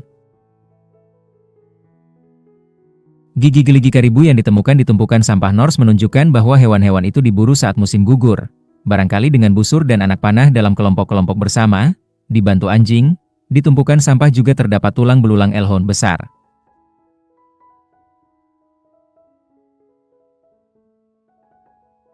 Ketiga spesies utama anjing laut yang diburu adalah anjing laut biasa, alias anjing laut pelabuhan, yang berdiam sepanjang tahun di tanah hijau dan naik ke pantai di fjord-fjord sebelah dalam untuk melahirkan anak di musim semi, saat mereka paling mudah dijala dari perahu atau dibunuh dengan digada. Dan anjing laut harpa dan anjing laut bertudung yang merupakan pemigrasi. Keduanya berbiak di Newfoundland namun tiba di tanah hijau pada sekitar Mei dalam kawanan besar di sepanjang pesisir pantai. Bukan di fjord-fjord sebelah dalam di mana sebagian besar pertanian Norse terletak. Guna berburu anjing-anjing laut pemigrasi itu, orang-orang Norse mendirikan pangkalan-pangkalan musiman di fjord-fjord sebelah luar, bermil-mil jauhnya dari pertanian manapun. Tibanya anjing laut harpa dan anjing laut bertudung pada bulan Mei teramat penting bagi kelangsungan hidup orang-orang Norse. Sebab ketika itu persediaan produk susu dari musim panas sebelumnya dan daging karibu yang diburu pada musim gugur sebelumnya pastilah mulai habis. Namun salju belum lagi menghilang dari pertanian-pertanian Norse sehingga ternak belum lagi bisa dikeluarkan ke padang penggembalaan, dan karenanya ternak belum lagi melahirkan serta belum lagi menghasilkan susu. Seperti yang akan kita lihat, hal itu menyebabkan orang-orang Norse rentan kelaparan akibat kegagalan migrasi anjing laut, atau dari hambatan apapun, misalnya es di fjord dan di sepanjang pesisir, atau orang-orang Inuit yang tak bersahabat, yang menghalangi akses mereka ke anjing-anjing laut pemigrasi. Kondisi-kondisi es semacam itu sangat mungkin terjadi dalam tahun-tahun dingin ketika orang-orang Norse sudah rentan akibat musim panas yang dingin dan produksi rendah jerami yang diakibatkan. Melalui pengukuran komposisi tulang, disebut analisis isotop karbon, kita bisa menghitung rasio makanan laut terhadap makanan yang diperoleh di darat yang dikonsumsi manusia atau hewan pemilik tulang-tulang itu semasa hidupnya. Seperti yang diterapkan kepada kerangka orang-orang Norse yang digali dari pemakaman-pemakaman tanah hijau, metode ini menunjukkan bahwa persentase makanan laut, terutama anjing laut, yang dikonsumsi di permukiman timur pada saat pendiriannya hanyalah 20%, namun meningkat menjadi 80% pada tahun-tahun terakhir keberadaan Norse di tanah hijau. Barangkali karena kemampuan mereka menghasilkan jerami untuk pakan ternak di musim dingin telah menurun, dan juga karena populasi manusia yang meningkat. Membutuhkan lebih banyak makanan daripada yang bisa disediakan ternak.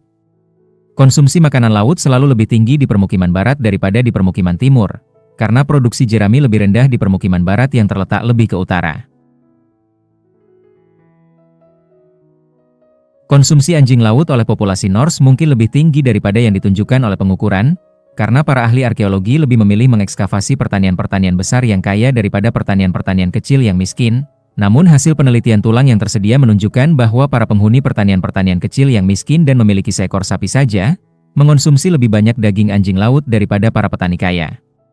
Di satu pertanian permukiman barat yang miskin, secara mencengangkan 70% dari semua tulang hewan di tumpukan sampah berasal dari anjing laut. Selain sangat mengandalkan anjing laut dan karibu, orang-orang Norse memperoleh daging hewan liar dalam jumlah kecil dari mamalia kecil, terutama terwelu, burung laut, ptarmigan, angsa, bebek eider, kawanan kerang, dan paus. Paus yang disantap barangkali hanyalah individu yang terkadang terdampar. Di situs-situs Norse tidak ditemukan harpun atau peralatan berburu paus lainnya. Semua daging yang tidak langsung dikonsumsi, entah itu dari ternak ataupun hewan liar, mestilah dikeringkan di bangunan-bangunan penyimpanan yang disebut skememur, dibangun dari batu tanpa semen agar angin bisa menerus masuk dan mengeringkan daging, serta terletak di tempat-tempat berangin, misalnya puncak punggungan tanah. Yang secara mencolok nyaris tidak ditemukan di situs-situs arkeologis Norse adalah ikan. Walaupun orang Norse tanah hijau merupakan keturunan orang-orang Norwegia dan Islandia yang menghabiskan banyak waktu memancing dan menyantap ikan dengan girang. Tulang ikan menyusun kurang daripada 0,1% dari tulang-tulang hewan yang ditemukan di situs-situs arkeologis Norse tanah hijau, dibandingkan dengan antara 50 dan 95% pada sebagian besar situs Islandia, Norwegia Utara, dan Shetland yang sezaman. Misalnya, ahli arkeologi Thomas S1 MCHI Pronunciation Govern menemukan total jenderal 3 tulang ikan di sampah Norse dari pertanian-pertanian Vatnaferry yang berada tepat di samping danau-danau yang syarat ikan. Sementara Georg Ngegaard menemukan hanya 2 tulang ikan dari total 35.000 tulang hewan dalam sampah dari pertanian Norse 034. Bahkan di situs Gus, di mana ditemukan tulang ikan dalam jumlah paling banyak, 166, mewakili hanya 0,7% dari semua tulang hewan yang diperoleh dari situs tersebut. 26 tulang itu berasal dari ekor satu ikan kod, dan tulang dari semua spesies ikan masih kalah 3:1 dari tulang belulang satu spesies burung saja, ptarmigan, dan kalah 144:1 dari tulang belulang mamalia. Ketiadaan tulang ikan ini menakjubkan kalau kita mengingat betapa berlimpahnya ikan di tanah hijau, dan bagaimana ikan laut, terutama haddock dan cod, sejauh ini merupakan ekspor terbesar tanah hijau modern. Trout dan char yang mirip salmon sedemikian banyak di sungai dan danau tanah hijau sampai-sampai, pada malam pertama saya di hostel pemuda di Brattahlid, saya menggunakan dapur bersama-sama seorang wisatawati Denmark untuk memasak 2 ikan char besar, masing-masing berbobot 1 kilogram dan berpanjang sekitar setengah meter, yang dia tangkap dengan tangan telanjang di satu kolam kecil di mana ikan-ikan itu terjebak. Orang-orang Norse jelas sama cekatannya menggunakan tangan mereka dengan si wisatawati, dan mereka juga bisa menangkap ikan di fjord dengan jala sewaktu mereka tidak sedang menjala anjing laut. Bahkan meskipun orang-orang Norse tidak ingin memakan sendiri ikan-ikan yang mudah ditangkap itu, mereka bisa setidaknya memberikan ikan sebagai makanan kepada anjing-anjing mereka, sehingga mengurangi jumlah anjing laut dan daging lain yang dibutuhkan anjing-anjing mereka, dan menyisihkan lebih banyak daging untuk mereka sendiri. Setiap ahli arkeologi yang datang untuk melakukan ekskavasi di tanah hijau pada awalnya menolak mempercayai klaim luar biasa bahwa orang-orang Norse tanah hijau tidak memakan ikan, dan mulai menyusun gagasannya sendiri mengenai di mana semua tulang ikan yang hilang itu mungkin tersembunyi. Mungkinkah orang-orang Norse membatasi makan ikan hanya dalam jarak beberapa meter dari garis pantai, di situs-situs yang kini berada di bawah laut ke arena tenggelamnya daratan? Mungkinkah mereka dengan hati-hati mengumpulkan semua tulang ikan itu untuk digunakan sebagai pupuk, bahan bakar, atau pakan sapi? Mungkinkah anjing-anjing mereka membawa lari bangkai-bangkai ikan itu? Menjatuhkan tulang-tulang ikan di ladang-ladang yang sengaja dipilih karena tidak mungkin akan dijadikan tempat yang digali-gali ahli arkeologi masa depan. Dan dengan hati-hati menghindari membawa bangkai-bangkai itu kembali ke rumah atau tumpukan sampah agar para ahli arkeologi tidak menemukan tulang-tulangnya nantinya? Mungkinkah orang-orang Norse memperoleh sedemikian banyak daging sehingga mereka tidak perlu menyantap ikan? Tapi kalau begitu, kenapa mereka repot-repot memecah tulang belulang hewan untuk memperoleh sumsum sampai tetes-tetes terakhir? Mungkinkah tulang ikan yang kecil-kecil itu sudah hancur membusuk di tanah? Padahal kondisi pengawetan di tumpukan-tumpukan sampah tanah hijau cukup bagus sampai bahkan kutu domba dan kotoran domba terawetkan. Masalah dengan semua alasan bagi sedikitnya tulang belulang ikan di situs-situs Norse tanah hijau adalah seharusnya hal yang sama berlaku juga untuk situs-situs Inuit tanah hijau, Norse Islandia, dan Norse Norwegia. Namun di sana ternyata ditemukan tulang ikan dalam jumlah melimpah. Alasan-alasan ini juga tidak menjelaskan mengapa di situs-situs Norse tanah hijau nyaris tidak ditemukan kail ikan, pemberat tali pancing, atau pemberat jala, yang umum ditemukan di situs-situs Norse di tempat-tempat lain. Saya lebih memilih menerima fakta-fakta itu apa adanya. Walaupun masyarakat Norse tanah hijau berasal dari masyarakat pemakan ikan, mungkin mereka mengembangkan tabu yang melarang memakan ikan. Setiap masyarakat punya tabu makanan manasuka tersendiri. Sebagai salah satu dari banyak cara membedakan diri dari masyarakat-masyarakat lain, kita orang-orang bersih yang beradab tidak makan hal-hal menjijikan yang sepertinya digemari orang-orang lain yang aneh dan jorok itu. Sejauh ini, persentase tertinggi dari berbagai macam tabu itu melibatkan daging dan ikan. Misalnya, orang Prancis menyantap bekicot, kodok, dan kuda, orang-orang Papua menyantap tikus, laba-laba, dan larva kumbang, orang-orang Meksiko menyantap kambing, sementara orang-orang Polinesia menyantap cacing laut, yang semuanya bergizi dan, kalau Anda memberanikan diri mencicipi, lezat. Namun sebagian besar orang Amerika bakal menciut hanya karena memikirkan soal menyantap hewan-hewan tersebut. Sementara soal alasan pokok mengapa daging dan ikan seringkali dianggap tabu, itu karena dibanding makanan nabati, makanan hewani jauh lebih mungkin ditumbuhi bakteri atau protozoa yang menyebabkan keracunan makanan atau menjadi parasit bila kita makan.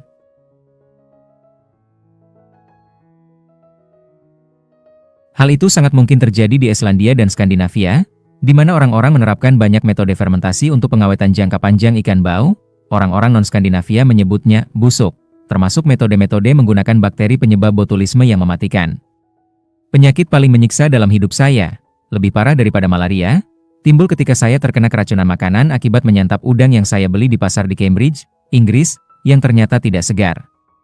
Saya harus beristirahat di tempat tidur selama beberapa hari dengan mual-mual parah, nyeri otot hebat, sakit kepala, dan diare. Itu membuat saya terpikir skenario mengenai apa yang mungkin terjadi pada orang-orang Norse tanah hijau. Barangkali Erik si Merah, dalam tahun-tahun pertama bermukim di tanah hijau, terserang keracunan makanan yang luar biasa parah akibat menyantap ikan. Sewaktu sembuh, dia katakan kepada semua orang yang mematuhinya mengenai betapa jahatnya ikan bagi kesehatan kita, dan bahwa kita orang-orang tanah hijau adalah masyarakat yang bersih dan beradab, yang tidak akan pernah menjalankan kebiasaan tak menyehatkan seperti orang-orang Islandia dan Norwegia yang sedemikian putus asanya sampai-sampai harus makan ikan yang kotor itu. Kemarginalan tanah hijau bagi pemeliharaan ternak berarti orang-orang Norse tanah hijau harus mengembangkan suatu ekonomi kompleks yang terintegrasi guna memenuhi segala kebutuhan. Integrasi itu melibatkan waktu maupun ruang. Aktivitas-aktivitas berbeda dijadwalkan pada musim-musim berbeda, dan pertanian-pertanian berbeda menghususkan diri untuk menghasilkan hal-hal berbeda untuk dibagi dengan pertanian-pertanian lain. Guna memahami jadwal musiman itu, mari kita mulai pada musim semi.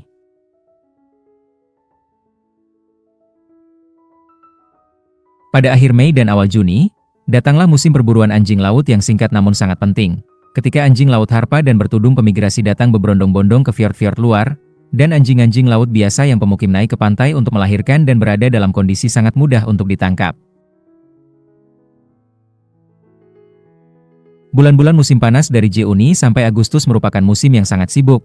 Ketika ternak dibawa ke padang penggembalaan untuk merumput, ternak menghasilkan susu untuk diubah menjadi produk-produk susu yang bisa disimpan. Sejumlah laki-laki berangkat naik kapal ke Labrador untuk menebang pohon, kapal-kapal lain menuju ke utara untuk berburu walrus. Sementara kapal-kapal kargo tiba dari Islandia atau Eropa untuk berniaga. Agustus dan awal September merupakan minggu-minggu sibuk untuk memanen, mengeringkan, dan menyimpan jerami, tepat sebelum minggu-minggu September ketika sapi-sapi digiring kembali ke dalam lumbung-lumbung dari padang penggembalaan, sementara domba dan kambing digiring ke dekat tempat bernaung. September dan Oktober adalah musim perburuan karibu, sementara bulan-bulan musim dingin dari November sampai April adalah masa mengurus hewan dalam lumbung dan tempat bernaung, menganyam, membangun dan memperbaiki ini itu dengan kayu, mengolah gading walrus yang dijagal di musim panas, dan berdoa simpanan produk susu dan daging kering mereka untuk makanan manusia, jerami untuk pakan hewan, dan bahan bakar untuk pemanas ruangan dan memasak, tidak habis sebelum akhir musim dingin. Selain integrasi ekonomi seiring jalannya waktu itu, integrasi ruang juga dibutuhkan, sebab pertanian tanah hijau terkaya sekalipun tidak bersuasembada dalam hal apapun yang dibutuhkan untuk bertahan melalui 1 tahun. Integrasi itu melibatkan transfer antara fjord luar dan dalam, antara pertanian-pertanian di dataran tinggi dan dataran rendah, antara permukiman barat dan permukiman timur, serta antara pertanian kaya dan miskin. Misalnya, sementara padang-padang penggembalaan terbaik terdapat di dataran rendah di hulu fjord-fjord dalam, perburuan karibu terjadi di pertanian-pertanian dataran tinggi yang tidak optimal untuk penggembalaan karena suhu yang lebih dingin dan musim tumbuh yang lebih pendek, sedangkan perburuan anjing laut terpusat di fjord-fjord luar di mana cipratan air laut, kabut, dan cuaca dingin berarti lokasinya buruk bagi pertanian. Situs-situs perburuan di fjord luar itu di luar jangkauan pertanian-pertanian fjord dalam tiap kali fjord membeku atau terisi gunung es. Orang-orang Norse memecahkan masalah-masalah ruang ini dengan membawa anjing laut dan burung laut mati dari fjord luar ke dalam, dan sendi-sendi karibu dibawa turun dari pertanian dataran tinggi ke dataran rendah.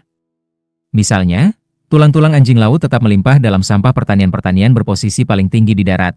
Jasad-jasad anjing laut dibawa lusinan mil dari mulut-mulut fjord ke pertanian dataran tinggi. Di pertanian-pertanian Vatnajökull yang letaknya jauh dari tepi laut, tulang-tulang anjing laut juga sama umumnya dalam sampah seperti tulang-tulang domba dan kambing. Sebaliknya, tulang-tulang karibu bahkan lebih umum ditemukan di pertanian-pertanian besar dan kaya di dataran rendah daripada pertanian-pertanian dataran tinggi yang lebih miskin, tempat hewan-hewan itu ditangkap. Oleh karena permukiman barat terletak 480 km ke sebelah utara permukiman timur, produksi jeraminya per hektar padang penggembalaan nyaris tak mencapai sepertiga produksi permukiman timur. Tapi permukiman barat lebih dekat dengan daerah perburuan walrus dan beruang kutub yang merupakan ekspor utama tanah hijau ke Eropa, seperti yang akan saya jelaskan berikutnya. Gading walrus telah ditemukan di sebagian besar situs arkeologis permukiman timur, di mana gading terbukti diolah selama musim dingin, dan perniagaan kapal, termasuk ekspor gading, dengan Eropa berlangsung terutama di Gardar dan pertanian-pertanian besar lainnya di permukiman timur. Dengan demikian, permukiman barat, walaupun jauh lebih kecil daripada permukiman timur, teramat penting bagi ekonomi Norse.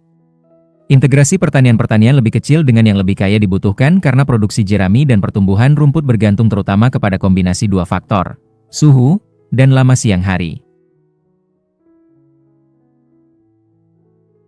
Suhu yang lebih hangat, dan siang yang lebih panjang dalam hitungan jam atau hari selama musim tumbuh di musim panas, berarti pertanian bisa memproduksi lebih banyak rumput atau jerami dan karenanya memberi makan lebih banyak ternak. Keduanya karena ternak bisa merumput sendiri kala musim panas dan memperoleh lebih banyak jerami untuk dimakan saat musim dingin.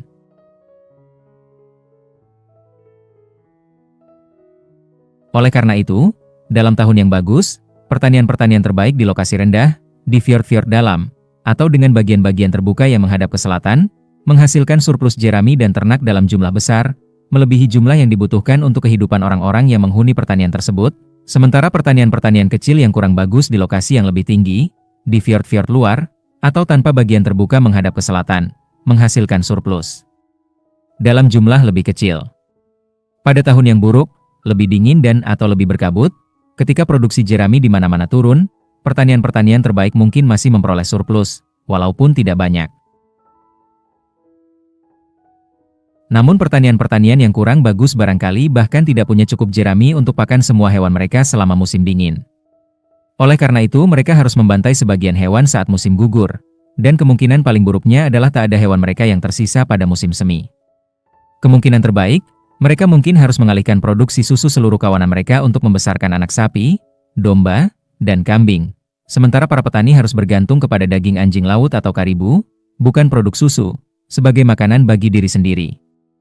Kita bisa mengenali urutan kualitas pertanian berdasarkan urutan ruang bagi sapi di reruntuhan lumbung-lumbung Norse.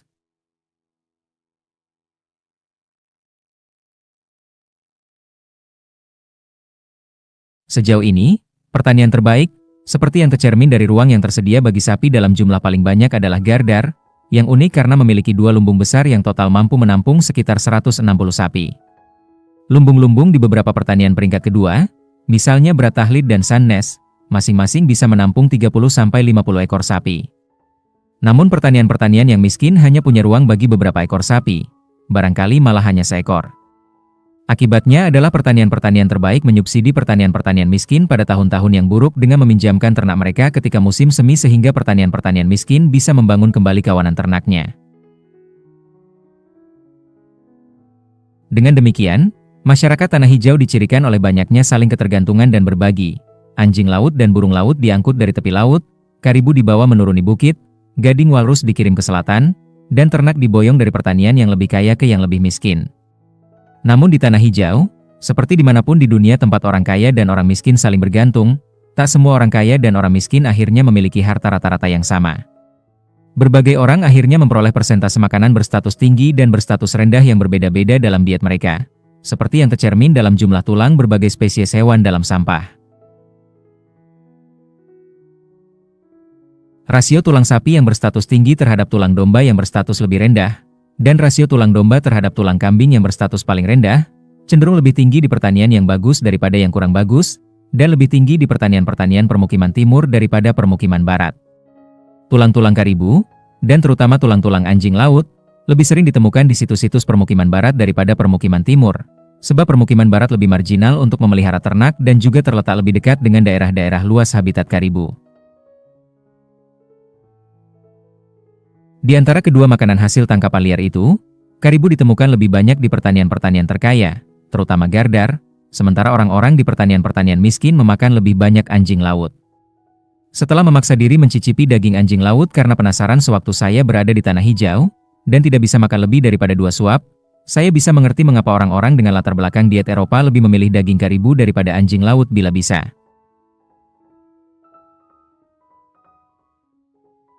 Sebagai ilustrasi tren-tren ini dengan angka sungguhan, sampah di satu pertanian miskin permukiman barat yang dikenal sebagai W48 atau Niakuusat memberitahu kita bahwa daging yang dikonsumsi oleh para penghuninya yang malang mencapai persentase mengerikan berupa 85% anjing laut, 6% kambing, hanya 5% karibu, 3% domba, dan 1%, kemewahan yang langka, sapi.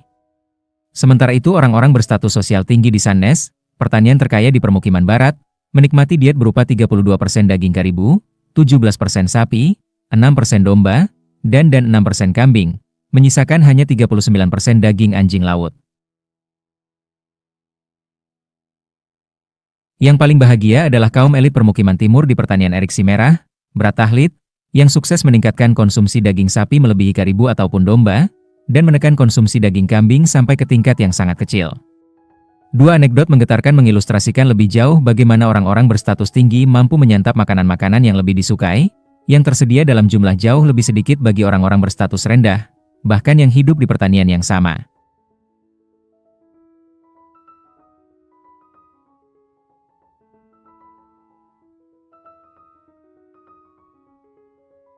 Pertama-tama, ketika para ahli arkeologi mengekskavasi reruntuhan Katedral Santo Nicholas di Gardar, di bawah lantai batu mereka menemukan kerangka dari seorang laki-laki yang memegang tongkat dan cincin uskup, barangkali Johan Arnason Smyril, yang bertugas sebagai uskup Tanah Hijau dari 1189 sampai 1209. Analisis isotop karbon terhadap tulang-tulangnya menunjukkan bahwa 75% dietnya terdiri atas makanan dari darat, terutama barangkali daging sapi dan keju, dan hanya 25% makanan laut, terutama anjing laut. Kerangka dari seorang laki-laki dan perempuan yang sezaman, yang ditemukan terkubur tepat di bawah sang uskup, dan yang karenanya barangkali juga berstatus tinggi, menunjukkan bahwa diet mereka mengandung makanan laut dalam persentase agak lebih tinggi, 45%. Namun persentase itu berkisar mencapai 78% pada kerangka-kerangka lain di permukiman timur, dan 81% di permukiman barat. Kedua, di Sandnes, pertanian terkaya di permukiman barat, tulang-tulang hewan di sampah di luar rumah utama membuktikan bahwa para penghuninya menyantap banyak karibu dan ternak, namun hanya sedikit anjing laut.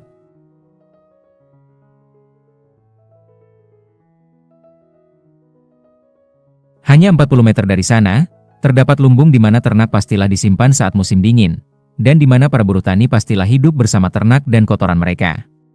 Pembuangan sampah di luar lumbung itu menunjukkan bahwa para buruh harus puas dengan daging anjing laut, dan hanya bisa menikmati sedikit daging karibu, sapi, atau domba ekonomi yang terintegrasi secara kompleks yang telah saya jabarkan, didasarkan pada pemeliharaan ternak, berburu di daratan, dan berburu di fjord, memungkinkan orang Norse Tanah Hijau bertahan di lingkungan di mana satu saja dari semua komponen itu tak akan mencukupi untuk kelestarian. Namun ekonomi itu juga memberi petunjuk bagi satu alasan masuk akal musnahnya orang-orang Tanah Hijau pada akhirnya, sebab masyarakat itu rentan terhadap kegagalan komponen yang manapun.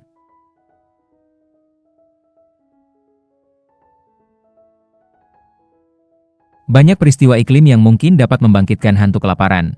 Musim panas yang singkat, sejuk, dan berkabut, atau Agustus yang basah, yang menurunkan produksi jerami, musim dingin yang panjang dan bersalju, yang memberatkan ternak maupun karibu, dan yang meningkatkan kebutuhan jerami musim dingin oleh ternak, penumpukan es di fjord, yang menghalangi akses ke fjord-fjord luar selama musim berburu anjing laut di bulan Mei dan Juni, perubahan suhu laut, yang mempengaruhi populasi ikan dan karenanya populasi anjing laut yang memakan ikan, atau perubahan iklim di Newfoundland yang jauh, yang mempengaruhi anjing laut harpa dan anjing laut bertudung di daerah perkembangbiakan mereka.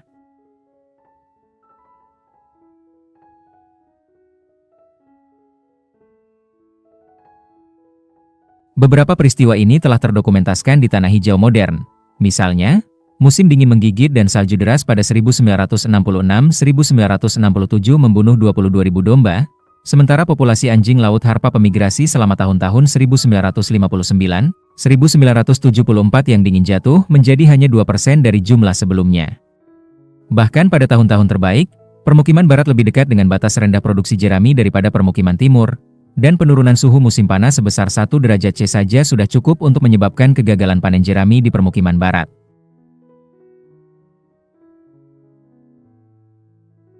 Orang-orang Norse bisa mengatasi kehilangan ternak pada satu musim panas yang buruk atau musim dingin yang buruk, asalkan diikuti oleh serangkaian tahun baik yang memungkinkan mereka membangun kembali kawanan ternak mereka, dan asalkan mereka bisa memburu cukup anjing laut dan karibu untuk dimakan selama tahun-tahun itu.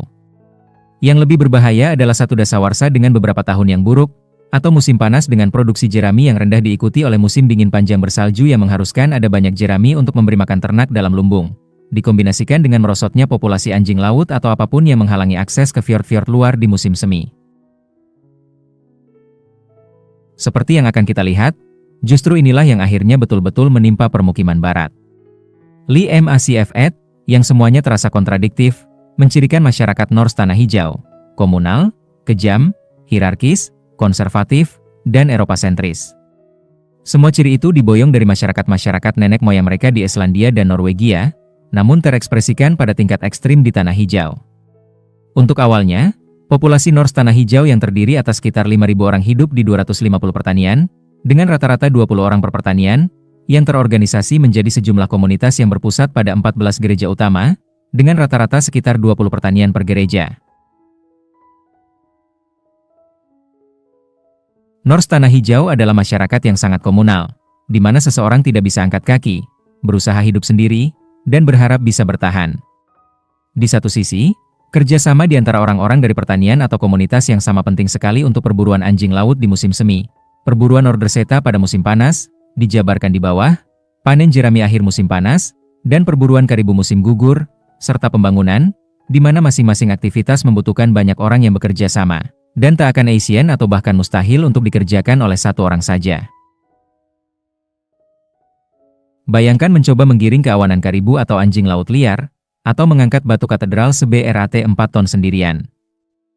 Di sisi lain, kerjasama juga dibutuhkan untuk integrasi ekonomi antara pertanian-pertanian dan terutama antara komunitas-komunitas, karena lokasi yang berbeda-beda di Tanah Hijau menghasilkan produk yang berbeda-beda, sedemikian rupa sehingga orang-orang di lokasi yang berbeda-beda bergantung satu sama lain demi memperoleh barang-barang yang tidak mereka produksi.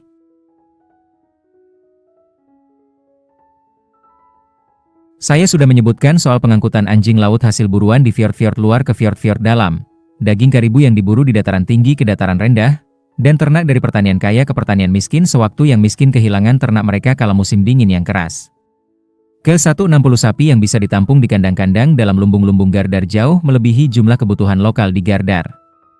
Seperti yang akan kita lihat di bawah, gading walrus, ekspor tanah hijau paling berharga, diperoleh oleh segelintir pemburu permukiman barat di padang perburuan Norderseta, namun kemudian disebarluaskan ke pertanian-pertanian di permukiman barat maupun timur untuk tugas pengolahan yang berat sebelum diekspor.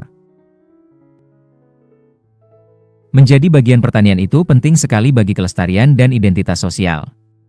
Setiap petak tanah bermanfaat yang sedikit jumlahnya di permukiman barat maupun timur dimiliki oleh satu pertanian tunggal, atau kalau tidak secara bersama oleh sekumpulan pertanian, yang karenanya memegang hak atas semua sumber daya lahan tersebut, termasuk tak hanya padang-padang penggembalaan dan jeraminya, melainkan juga karibu, rumput, buah, dan bahkan kayu hanyutan.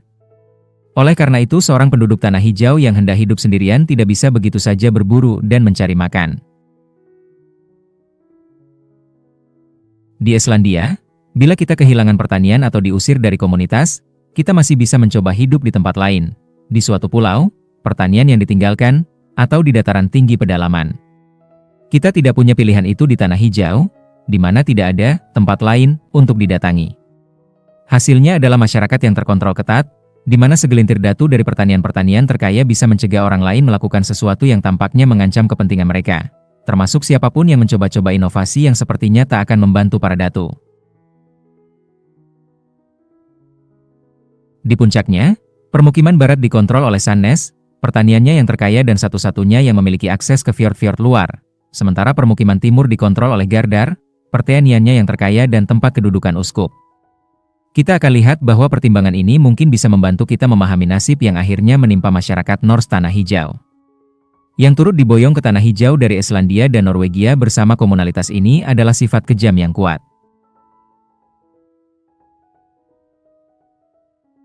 Sejumlah bukti yang kita punya berbentuk tertulis. Ketika Raja Norwegia Sigurd Jorsalfar mengajukan pada 1124 kepada seorang pastor bernama Arnald agar Arnald pergi ke Tanah Hijau sebagai uskup pertama yang tinggal di sana, alasan Arnald tidak ingin menerima jabatan itu antara lain adalah orang-orang Tanah Hijau terlalu pemberang. Pernyataannya itu dibalas oleh si raja yang cerdik, semakin besar cobaan yang harus kamu derita di tangan manusia, semakin besar kebaikan dan ganjaranmu. Arnald menerima tugas itu dengan syarat putra seorang datu Tanah Hijau yang amat dihormati, bernama Einar Sokkason, bersumpah membelanya dan harta milik gereja Tanah Hijau, dan menggilas lawan-lawannya. Seperti yang disinggung dalam saga Einar Sokkason, lihat sinopsisnya berikut ini, Arnald memang terlibat dalam sejumlah perselisihan kejam yang biasa terjadi sewaktu dia tiba di Tanah Hijau, namun dia menangani semuanya itu dengan sedemikian lihai sehingga semua pihak utama yang terlibat, bahkan termasuk Einar Sokkason, akhirnya saling membunuh sementara Arnald berhasil bertahan hidup dan mempertahankan kewenangannya. Bukti lain kekejaman di Tanah Hijau lebih konkret.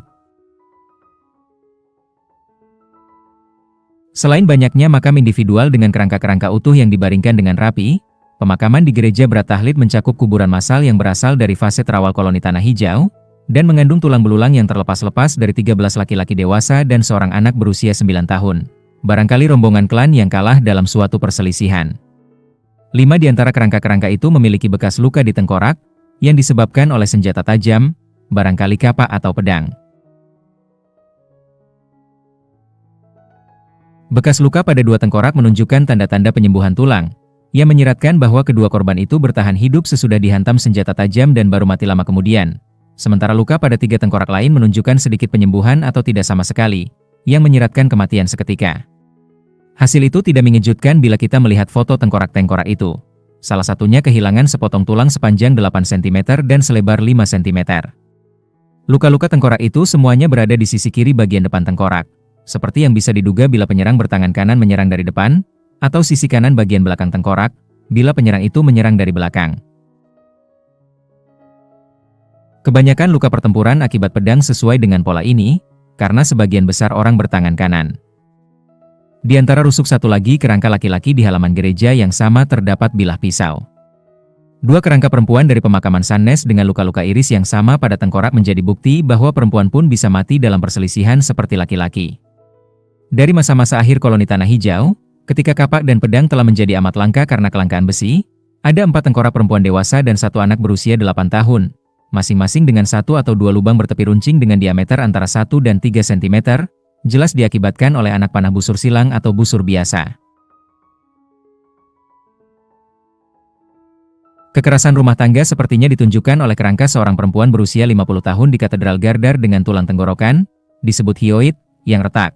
Ahli patologi forensik telah belajar mengartikan hyoid yang retak sebagai bukti bahwa korban dicekik dengan tangan. Selain sifat kejam itu, yang anehnya ada bersama-sama kerjasama dalam masyarakat. Orang-orang Norse Tanah Hijau juga memboyong dari Islandia dan Norwegia, suatu organisasi sosial yang tertata secara hierarkis dan berstratifikasi tajam. Sedemikian rupa sehingga sejumlah kecil datu mendominasi para pemilik pertanian kecil, petani penggarap yang tidak memiliki pertanian sendiri. Dan, pada awalnya, budak. Lagi-lagi seperti Islandia, secara politik Tanah Hijau tidak terorganisasi sebagai suatu negara, melainkan sebagai federasi longgar sejumlah kedatuan yang beroperasi di bawah kondisi-kondisi feodal, tanpa uang maupun ekonomi pasar. Dalam 1 atau 2 abad pertama koloni Tanah Hijau, perbudakan menghilang, dan budak-budak pun menjadi manusia merdeka. Tapi jumlah petani mandiri barangkali menurun seiring waktu, karena mereka dipaksa menjadi petani penggarap lahan para datu, proses yang terdokumentasikan dengan baik di Islandia.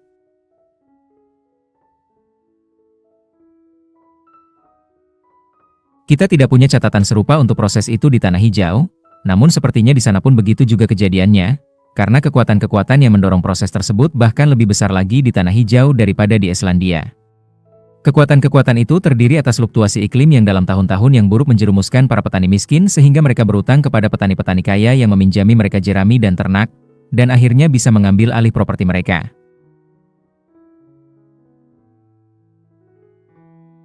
Bukti hierarki pertanian itu masih terlihat sekar di antara reruntuhan pertanian-pertanian Tanah Hijau. Dibandingkan pertanian miskin, pertanian-pertanian berlokasi paling bagus memiliki padang penggembalaan bagus yang lebih luas, lumbung sapi dengan domba yang lebih besar dengan kandang yang bisa menampung lebih banyak hewan, lumbung jerami yang lebih besar, rumah yang lebih besar, gereja yang lebih besar, dan bengkel pandai logam. Hierarki itu juga masih terlihat saat ini sebagai rasio lebih tinggi tulang sapi dan karibu terhadap tulang domba dan anjing laut di tumpukan-tumpukan sampah di pertanian-pertanian kaya dibandingkan dengan yang ada di pertanian-pertanian miskin. Masih seperti Islandia, Viking Tanah Hijau adalah masyarakat konservatif yang menolak perubahan dan bertahan dengan cara-cara lama, dibandingkan dengan masyarakat Viking yang tetap berdiam di Norwegia. Selama berabad-abad, hanya ada sedikit perubahan dalam gaya perkakas dan ukiran. Penangkapan ikan ditinggalkan dalam tahun-tahun terawal koloni, dan orang-orang Tanah Hijau tidak mempertimbangkan kembali keputusan itu selama 4,5 abad keberadaan masyarakat mereka.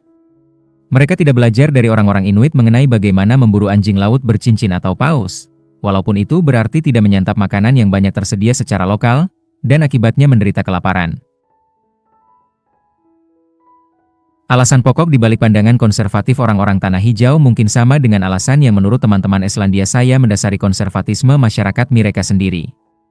Yakni, bahkan lebih daripada orang-orang Islandia, orang-orang Tanah Hijau mendapati diri dalam lingkungan yang sangat berat. Walaupun mereka berhasil mengembangkan ekonomi yang memungkinkan mereka bertahan di sana selama bergenerasi-generasi, mereka mendapati bahwa berubah dari ekonomi itu jauh lebih mungkin merugikan daripada menguntungkan. Itu alasan yang bagus untuk menjadi konservatif. Kata CFA terakhir yang mencirikan masyarakat Norse Tanah Hijau adalah Eropa sentris. Dari Eropa, orang-orang Tanah Hijau menerima komoditi niaga materi. Namun yang bahkan lebih penting adalah impor non-materi, identitas sebagai orang Kristen, dan sebagai orang Eropa. Mari kita kaji terlebih dahulu perniagaan materi. Barang-barang niaga apa yang diimpor ke Tanah Hijau, dan dengan ekspor apa orang-orang Tanah Hijau membayar barang-barang impor itu? Bagi kapal-kapal layar zaman pertengahan, pelayaran ke Tanah Hijau dari Norwegia membutuhkan waktu seminggu atau lebih dan berbahaya. Tarikh tahunan kerap menyebutkan soal kecelakaan kapal, atau kapal-kapal yang pergi berlayar dan tak pernah terdengar lagi kabar beritanya. Oleh karena itu orang-orang Tanah Hijau dikunjungi paling-paling oleh beberapa kapal Eropa setiap tahunnya, dan terkadang hanya satu setiap beberapa tahun. Selain itu, kapasitas kapal-kapal kargo Eropa pada masa itu tidaklah besar.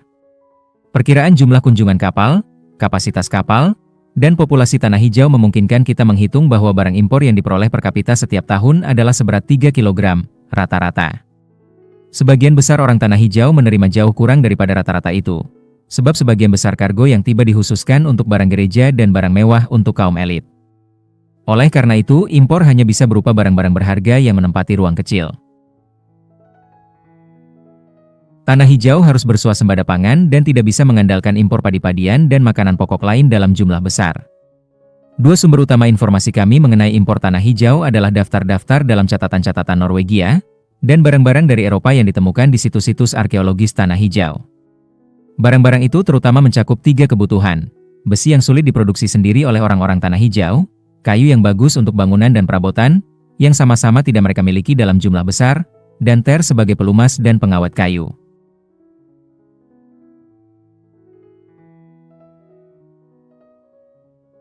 Sementara barang-barang impor non-ekonomis, banyak diantaranya adalah untuk gereja, termasuk lonceng gereja, jendela kaca berwarna, gagang lilin perunggu, anggur komuni, linen, sutra, perak, serta jubah dan perhiasan para pemuka agama. Di antara barang-barang mewah sekuler yang ditemukan di situs-situs arkeologis rumah pertanian adalah alat dapur dari logam campuran, gerabah, serta manik-manik dan kancing dari kaca. Impor makanan mewah dalam volume kecil barangkali mencakup madu untuk difermentasi menjadi minuman, ditambah garam sebagai bahan pengawet. Sebagai alat pertukaran untuk barang-barang impor itu, pertimbangan yang sama mengenai kapasitas kargo kapal yang terbatas pastilah mencegah orang-orang tanah hijau mengekspor ikan dalam jumlah banyak, seperti yang dulu dilakukan orang-orang Islandia zaman pertengahan dan orang-orang tanah hijau modern, bahkan meskipun orang-orang tanah hijau dahulu bersedia menangkap ikan. Ekspor tanah hijau pun haruslah barang-barang bervolume kecil dan bernilai tinggi. Barang-barang itu mencakup kulit kambing, sapi, dan anjing laut, yang juga bisa diperoleh orang-orang Eropa dari negara-negara lain namun memang dibutuhkan Eropa zaman pertengahan dalam jumlah besar untuk membuat pakaian, sepatu, dan sabuk kulit. Seperti Islandia, tanah hijau mengekspor kain wol yang berharga karena kedap air. Namun ekspor tanah hijau paling bernilai yang disebutkan dalam catatan-catatan Norwegia adalah 5 produk yang berasal dari hewan Arktika yang langka atau tidak ditemukan di sebagian besar Eropa. Gading walrus, kulit walrus, berharga karena bisa dipakai membuat tambang terkuat untuk kapal, beruang kutub hidup atau kulit beruang kutub sebagai simbol status spektakuler, tanduk narwal, sejenis paus, yang waktu itu dikenal di Eropa sebagai tanduk unicorn, dan gyrfalcon, elang terbesar di dunia, yang masih hidup. Gading walrus adalah satu-satunya gading yang tersedia di Eropa zaman pertengahan untuk diukir setelah Muslim mengambil alih kendali Laut Tengah, sehingga memotong aliran gading gajah ke Eropa Kristen. Sebagai contoh betapa dianggap berharganya gyrfalcon tanah hijau, 12 ekor burung itu pada 1396 sudah cukup untuk menebus putra Dek de Bourgogne setelah dia ditawan orang-orang Saracen. Walrus dan beruang kutub terbatas di daerah lintang yang jauh ke utara dari kedua permukiman Norse, di wilayah yang dikenal sebagai Norderseta, padang perburuan utara, yang bermula beberapa ratus kilometer jauhnya dari permukiman barat dan membentang sampai jauh ke utara di sepanjang pesisir barat tanah hijau. Oleh karena itu setiap musim panas orang-orang tanah hijau mengirimkan kelompok-kelompok berburu dalam perahu-perahu kecil, terbuka, berdayung 6, dan dilengkapi layar, yang bisa bergerak sejauh sekitar 30 km per hari dan bisa menampung barang sampai seberat 1,5 ton. Para pemburu berangkat pada bulan Juni setelah puncak perburuan anjing laut Harpa, membutuhkan 2 minggu untuk mencapai Norderseta dari permukiman barat atau 4 minggu dari permukiman timur, dan pulang pada akhir Agustus. Dalam perahu-perahu sekecil itu jelas mereka tidak bisa mengangkut bangkai ratusan walrus, yang masing-masing beratnya sekitar 1 ton, atau beruang kutub, sekitar 0,5 ton. Hewan-hewan itu dijagal di tempat, dan hanya rahang walrus beserta gadingnya, dan kulit beruang beserta tapaknya, ditambah kadang-kadang beruang yang ditangkap dalam keadaan hidup, yang dibawa pulang. Gading-gading itu diambil sementara kulit dibersihkan sambil santai di permukiman selama musim dingin yang panjang. Yang juga dibawa pulang adalah baculum walrus jantan, tulang serupa tongkat lurus sepanjang kira-kira 1 kaki yang merupakan inti penis walrus, sebab ukuran dan bentuknya, dan juga sepertinya nilainya sebagai bahan obrolan, ternyata tepat sekali untuk dibuat menjadi gagang kapa atau kait. Perburuan Norderseta berbahaya dan mahal dalam berbagai segi. Untuk awalnya saja, berburu walrus dan beruang kutub tanpa senjata api pastilah sangat berbahaya. Coba bayangkan diri Anda sendiri, diperlengkapi hanya dengan lembing, tombak, busur dan anak panah, atau pentungan, pilih sendiri, mencoba membunuh seekor walrus atau beruang besar yang mengamuk sebelum dia bisa membunuh Anda. Tolong pula bayangkan diri menghabiskan beberapa minggu dalam satu perahu dayung kecil bersama seekor beruang kutub hidup yang dikekang atau anak-anaknya. Tanpa didampingi beruang hidup pun perjalanan dengan perahu menyusuri pesisir tanah hijau barat yang dingin dan berbadai membuat para pemburu menghadapi risiko mati akibat kecelakaan kapal atau kedinginan selama beberapa minggu. Selain bahaya-bahaya itu, perjalanan itu melibatkan penggunaan perahu, tenaga manusia, dan waktu musim panas yang mahal bagi orang-orang yang justru kekurangan tiga-tiganya. Oleh karena tanah hijau kekurangan kayu, hanya sedikit orang tanah hijau yang memiliki perahu. Dan menggunakan perahu-perahu yang berharga itu untuk berburu walrus berarti tak menggunakan perahu-perahu itu untuk berbagai tujuan lain, misalnya pergi ke Labrador untuk memperoleh lebih banyak kayu. Perburuan berlangsung pada musim panas, ketika para laki-laki dibutuhkan untuk memanen jerami yang diperlukan sebagai pakan ternak selama musim dingin. Banyak materi yang diperoleh orang-orang tanah hijau dari perniagaan dengan Eropa sebagai pertukaran bagi gading walrus dan kulit beruang hanyalah barang-barang mewah untuk gereja dan para datu. Dari perspektif kita kini, tak pelak terpikir oleh kita cara-cara pemanfaatan perahu dan waktu yang tampaknya lebih berguna bagi orang-orang tanah hijau.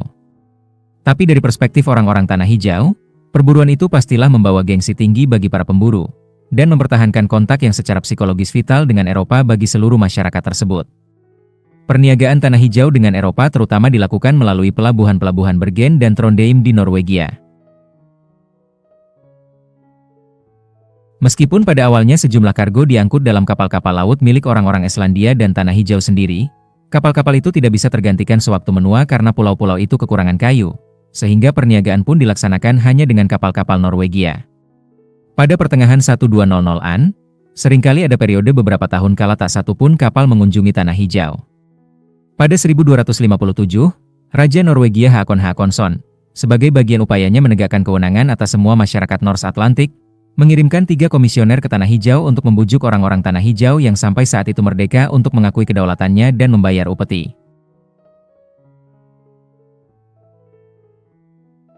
Walaupun perincian perjanjian yang dihasilkan sudah tidak ada, sejumlah dokumen menunjukkan bahwa tampaknya penerimaan Tanah Hijau terhadap kedaulatan Norwegia pada 1261 adalah sebagai balasan bagi janji sang raja untuk mengirimkan 2 kapal setiap tahun, serupa dengan kesepakatan yang dia buat secara bersamaan dengan Islandia, yang kita tahu mewajibkan pengiriman 6 kapal setiap tahun.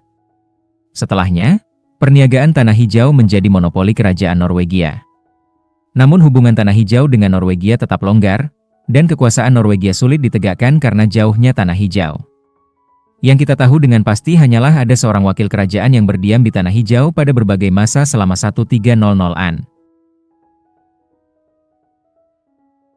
Yang setidaknya sama penting dengan ekspor materi Eropa ke Tanah Hijau adalah ekspor psikologisnya berupa identitas Kristen dan identitas Eropa.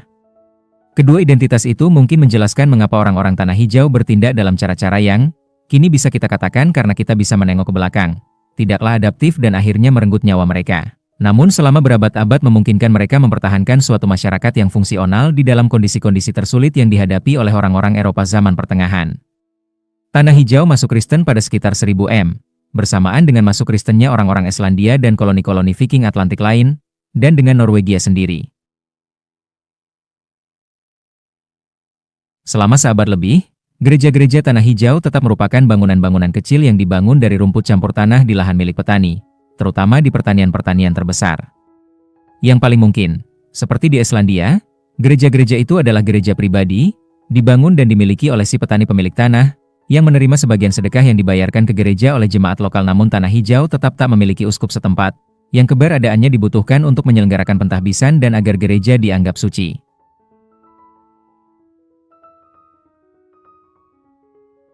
Oleh karena itu, pada sekitar 1118, Einar Sokkason yang sama dengan yang telah kita jumpai sebagai pahlawan saga yang terbunuh oleh bacokan kapak dari belakang, dikirim oleh orang-orang Tanah Hijau ke Norwegia guna membujuk sang raja agar menyediakan seorang uskup bagi Tanah Hijau. Sebagai bujukan, Einar membawa serta banyak gading, kulit walrus, dan, yang paling bagus, beruang kutub hidup untuk diberikan kepada sang raja. Sang raja terbujuk. Raja sendiri membujuk Arnald, yang sebelumnya telah kita temui dalam saga Einar Sokkason, untuk menjadi uskup pertama yang ditempatkan di Tanah Hijau, yang lantas diikuti oleh sekitar 9 uskup lain selama beberapa abad berikutnya. Tanpa terkecuali, semua uskup itu terlahir dan dididik di Eropa dan baru datang ke Tanah Hijau setelah ditunjuk menjadi uskup. Tidaklah mengherankan bahwa mereka memandang Eropa sebagai model, lebih memilih daging sapi daripada daging anjing laut, dan mengarahkan sumber daya masyarakat Tanah Hijau ke dalam perburuan order Zeta yang memungkinkan mereka membeli minuman anggur dan jubah untuk diri mereka sendiri, serta jendela kaca berwarna untuk gereja-gereja mereka. Terjadi program pembangunan gereja besar-besaran yang meniru gereja-gereja Eropa setelah penunjukan Arnald, dan program itu berlanjut sampai sekitar 1300, ketika gereja indah di Valse didirikan sebagai salah satu yang terakhir. Susunan keagamaan Tanah Hijau pun menjadi terdiri atas satu katedral, sekitar 13 gereja paroki, banyak gereja yang lebih kecil, dan bahkan satu biara untuk biarawan dan satu lagi untuk biarawati.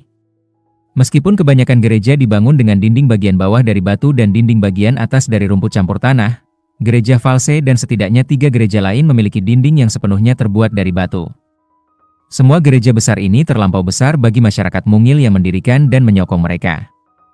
Misalnya, Katedral Santo Nicholas di Gardar, yang berukuran panjang 32 meter dengan lebar 16 meter, sama besarnya dengan kedua katedral di Islandia, yang populasinya 10 kali Tanah Hijau.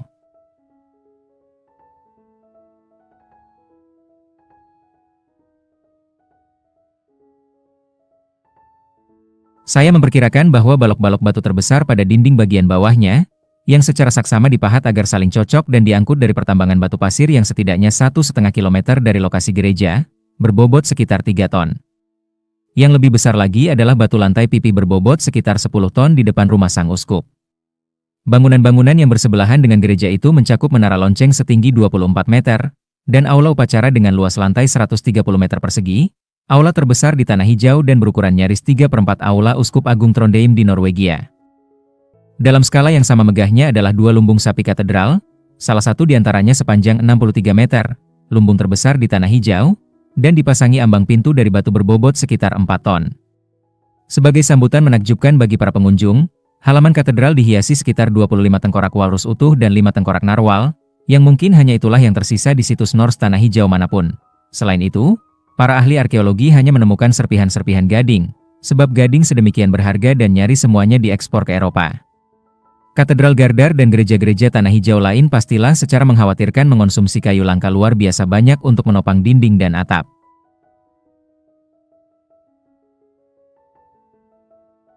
Pernak-pernik gereja hasil impor, misalnya lonceng-lonceng perunggu dan anggur komuni, juga mahal bagi orang-orang Tanah Hijau sebab pada dasarnya dibeli dengan keringat dan darah para pemburu Nordstreta dan bersaing dengan besi yang penting juga dalam ruang kargo yang terbatas di kapal-kapal yang tiba. Pengeluaran berulang yang ditarik dari orang-orang Tanah Hijau oleh gereja-gereja mereka adalah persepuluhan tahunan yang dibayar ke Roma, dan sedekah perang salib tambahan yang dibebankan kepada semua penganut Kristen.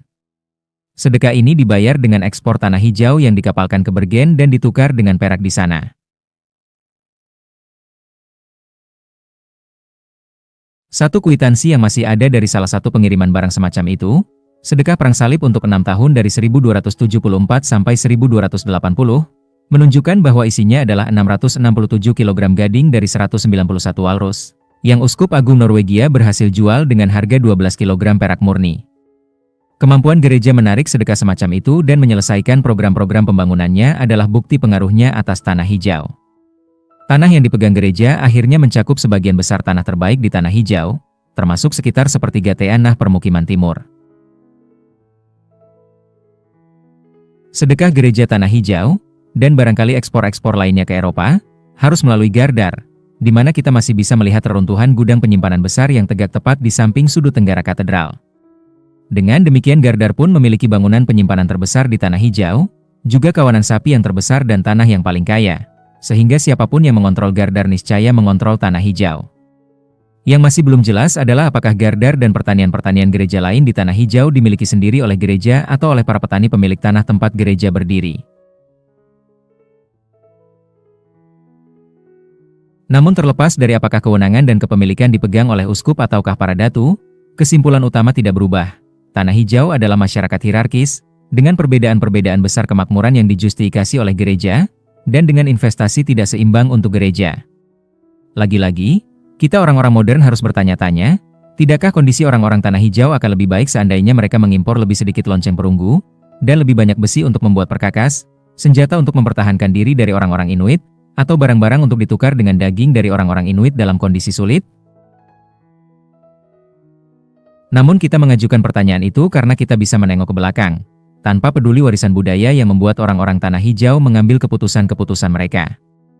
Selain identitas spesifik sebagai penganut Kristen, orang-orang Tanah Hijau mempertahankan identitas Eropa mereka dalam banyak cara, termasuk impor tempat lilin perunggu, kancing kaca, dan cincin emas dari Eropa. Selama berabad-abad keberadaan koloni mereka, orang-orang Tanah Hijau secara rinci mengikuti dan menerapkan adat Eropa yang berubah. Salah satu contoh yang terdokumentasikan dengan baik adalah adat penguburan, seperti yang diungkapkan oleh penggalian jenazah-jenazah di halaman gereja Skandinavia dan Tanah Hijau. Orang-orang Norwegia zaman pertengahan mengubur anak-anak dan bayi lahir mati di sekeliling kuda-kuda atap timur gereja. Demikian pula orang-orang Tanah Hijau. Orang-orang Norwegia awal zaman pertengahan memakamkan jenazah dalam peti, dengan perempuan di sisi selatan halaman gereja dan laki-laki di sisi utara. Nantinya orang-orang Norwegia tak lagi menggunakan peti, hanya membungkus jenazah dengan kain atau kafan, dan mengubur laki-laki dan perempuan bersama-sama di halaman gereja. Orang-orang Tanah Hijau pun menjalankan perubahan-perubahan yang sama. Di pemakaman-pemakaman Eropa daratan selama zaman pertengahan, jenazah dibaringkan dengan kepala mengarah ke barat dan kaki mengarah ke timur, sehingga almarhum menghadap timur. Namun posisi lengan berubah seturut waktu. Sampai tahun 1250 lengan-lengan ditata sejajar dengan samping tubuh. Kemudian pada sekitar 1250 lengan ditekuk sedikit di atas panggul. Lantas nantinya ditekuk semakin jauh melintangi perut, dan akhirnya pada zaman pertengahan akhir dilipat rapat di atas dada. Bahkan perubahan posisi lengan itu ditemukan di pemakaman-pemakaman Tanah Hijau. Serupa dengan itu, konstruksi gereja Tanah Hijau mengikuti model-model Eropa Norwegia beserta perubahan-perubahannya seiring waktu.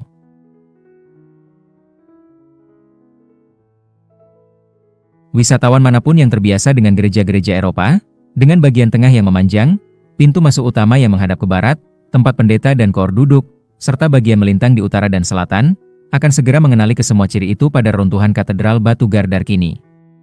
Gereja False sedemikian menyerupai gereja Eidfjord di Norwegia sehingga kita bisa menyimpulkan bahwa orang-orang Tanah Hijau pastilah memboyong arsitek yang sama atau menyalin denahnya. Antara 1200 dan 1225, para pembangun Norwegia tak lagi menggunakan satuan pengukuran linier yang disebut kaki Romawi internasional, dan menerapkan kaki Yunani yang lebih pendek. Para pembangun Tanah Hijau segera mengikuti. Peniruan terhadap model-model Eropa meluas sampai ke benda-benda kecil di rumah seperti sisir dan pakaian. Sisir Norwegia bersisi tunggal, dengan geligi hanya di satu sisi gagang. Sampai sekitar 1200, ketika sisir macam itu menjadi ketinggalan zaman dan digantikan oleh model bersisi dua, dengan geligi mencuat ke kedua arah berlawanan. Orang-orang Tanah Hijau mengikuti perubahan gaya sisir itu. Hal ini mengingatkan kepada komentar Henry Thoreau, dalam bukunya Walden, mengenai orang-orang yang bak diperbudak mengikuti gaya perancang busana terbaru di tanah yang jauh. Monyet pemimpin di Paris mengenakan topi pengelana, dan semua monyet di Amerika melakukan hal yang sama.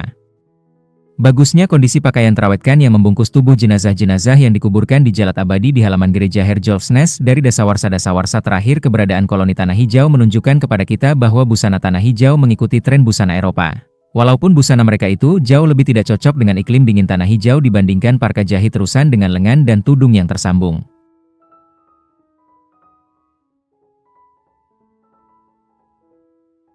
Pakaian orang-orang Norse Tanah Hijau terakhir itu, untuk perempuan, gaun panjang berleher rendah dengan pinggang sempit, untuk laki-laki, mantel santai yang disebut hoopelande, yang berupa pakaian luar panjang dan longgar yang ditahan sabuk di bagian pinggang dan dengan lengan lebar yang mudah disusupi angin. Jaket yang dikancing di sebelah depan, dan topi silinder tinggi. Semua penerapan gaya Eropa ini menampakkan dengan jelas bahwa orang-orang Tanah Hijau memperhatikan baik-baik tren di Eropa dan mengikutinya sampai kerincian terkecil.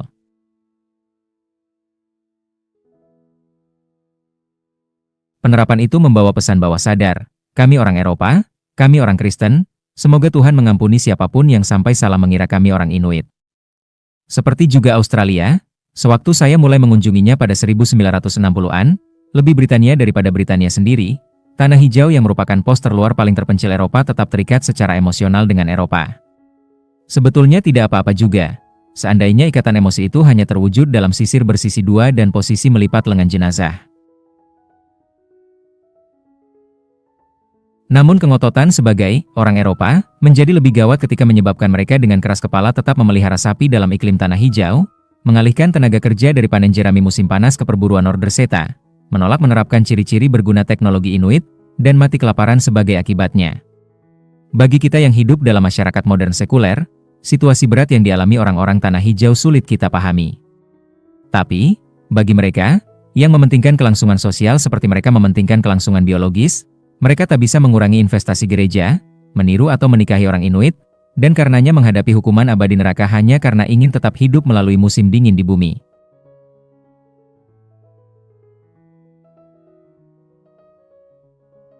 Kengototan orang-orang tanah hijau mempertahankan citra Kristen Eropa mereka mungkin merupakan salah satu faktor konservatisme mereka yang saya sebutkan di atas.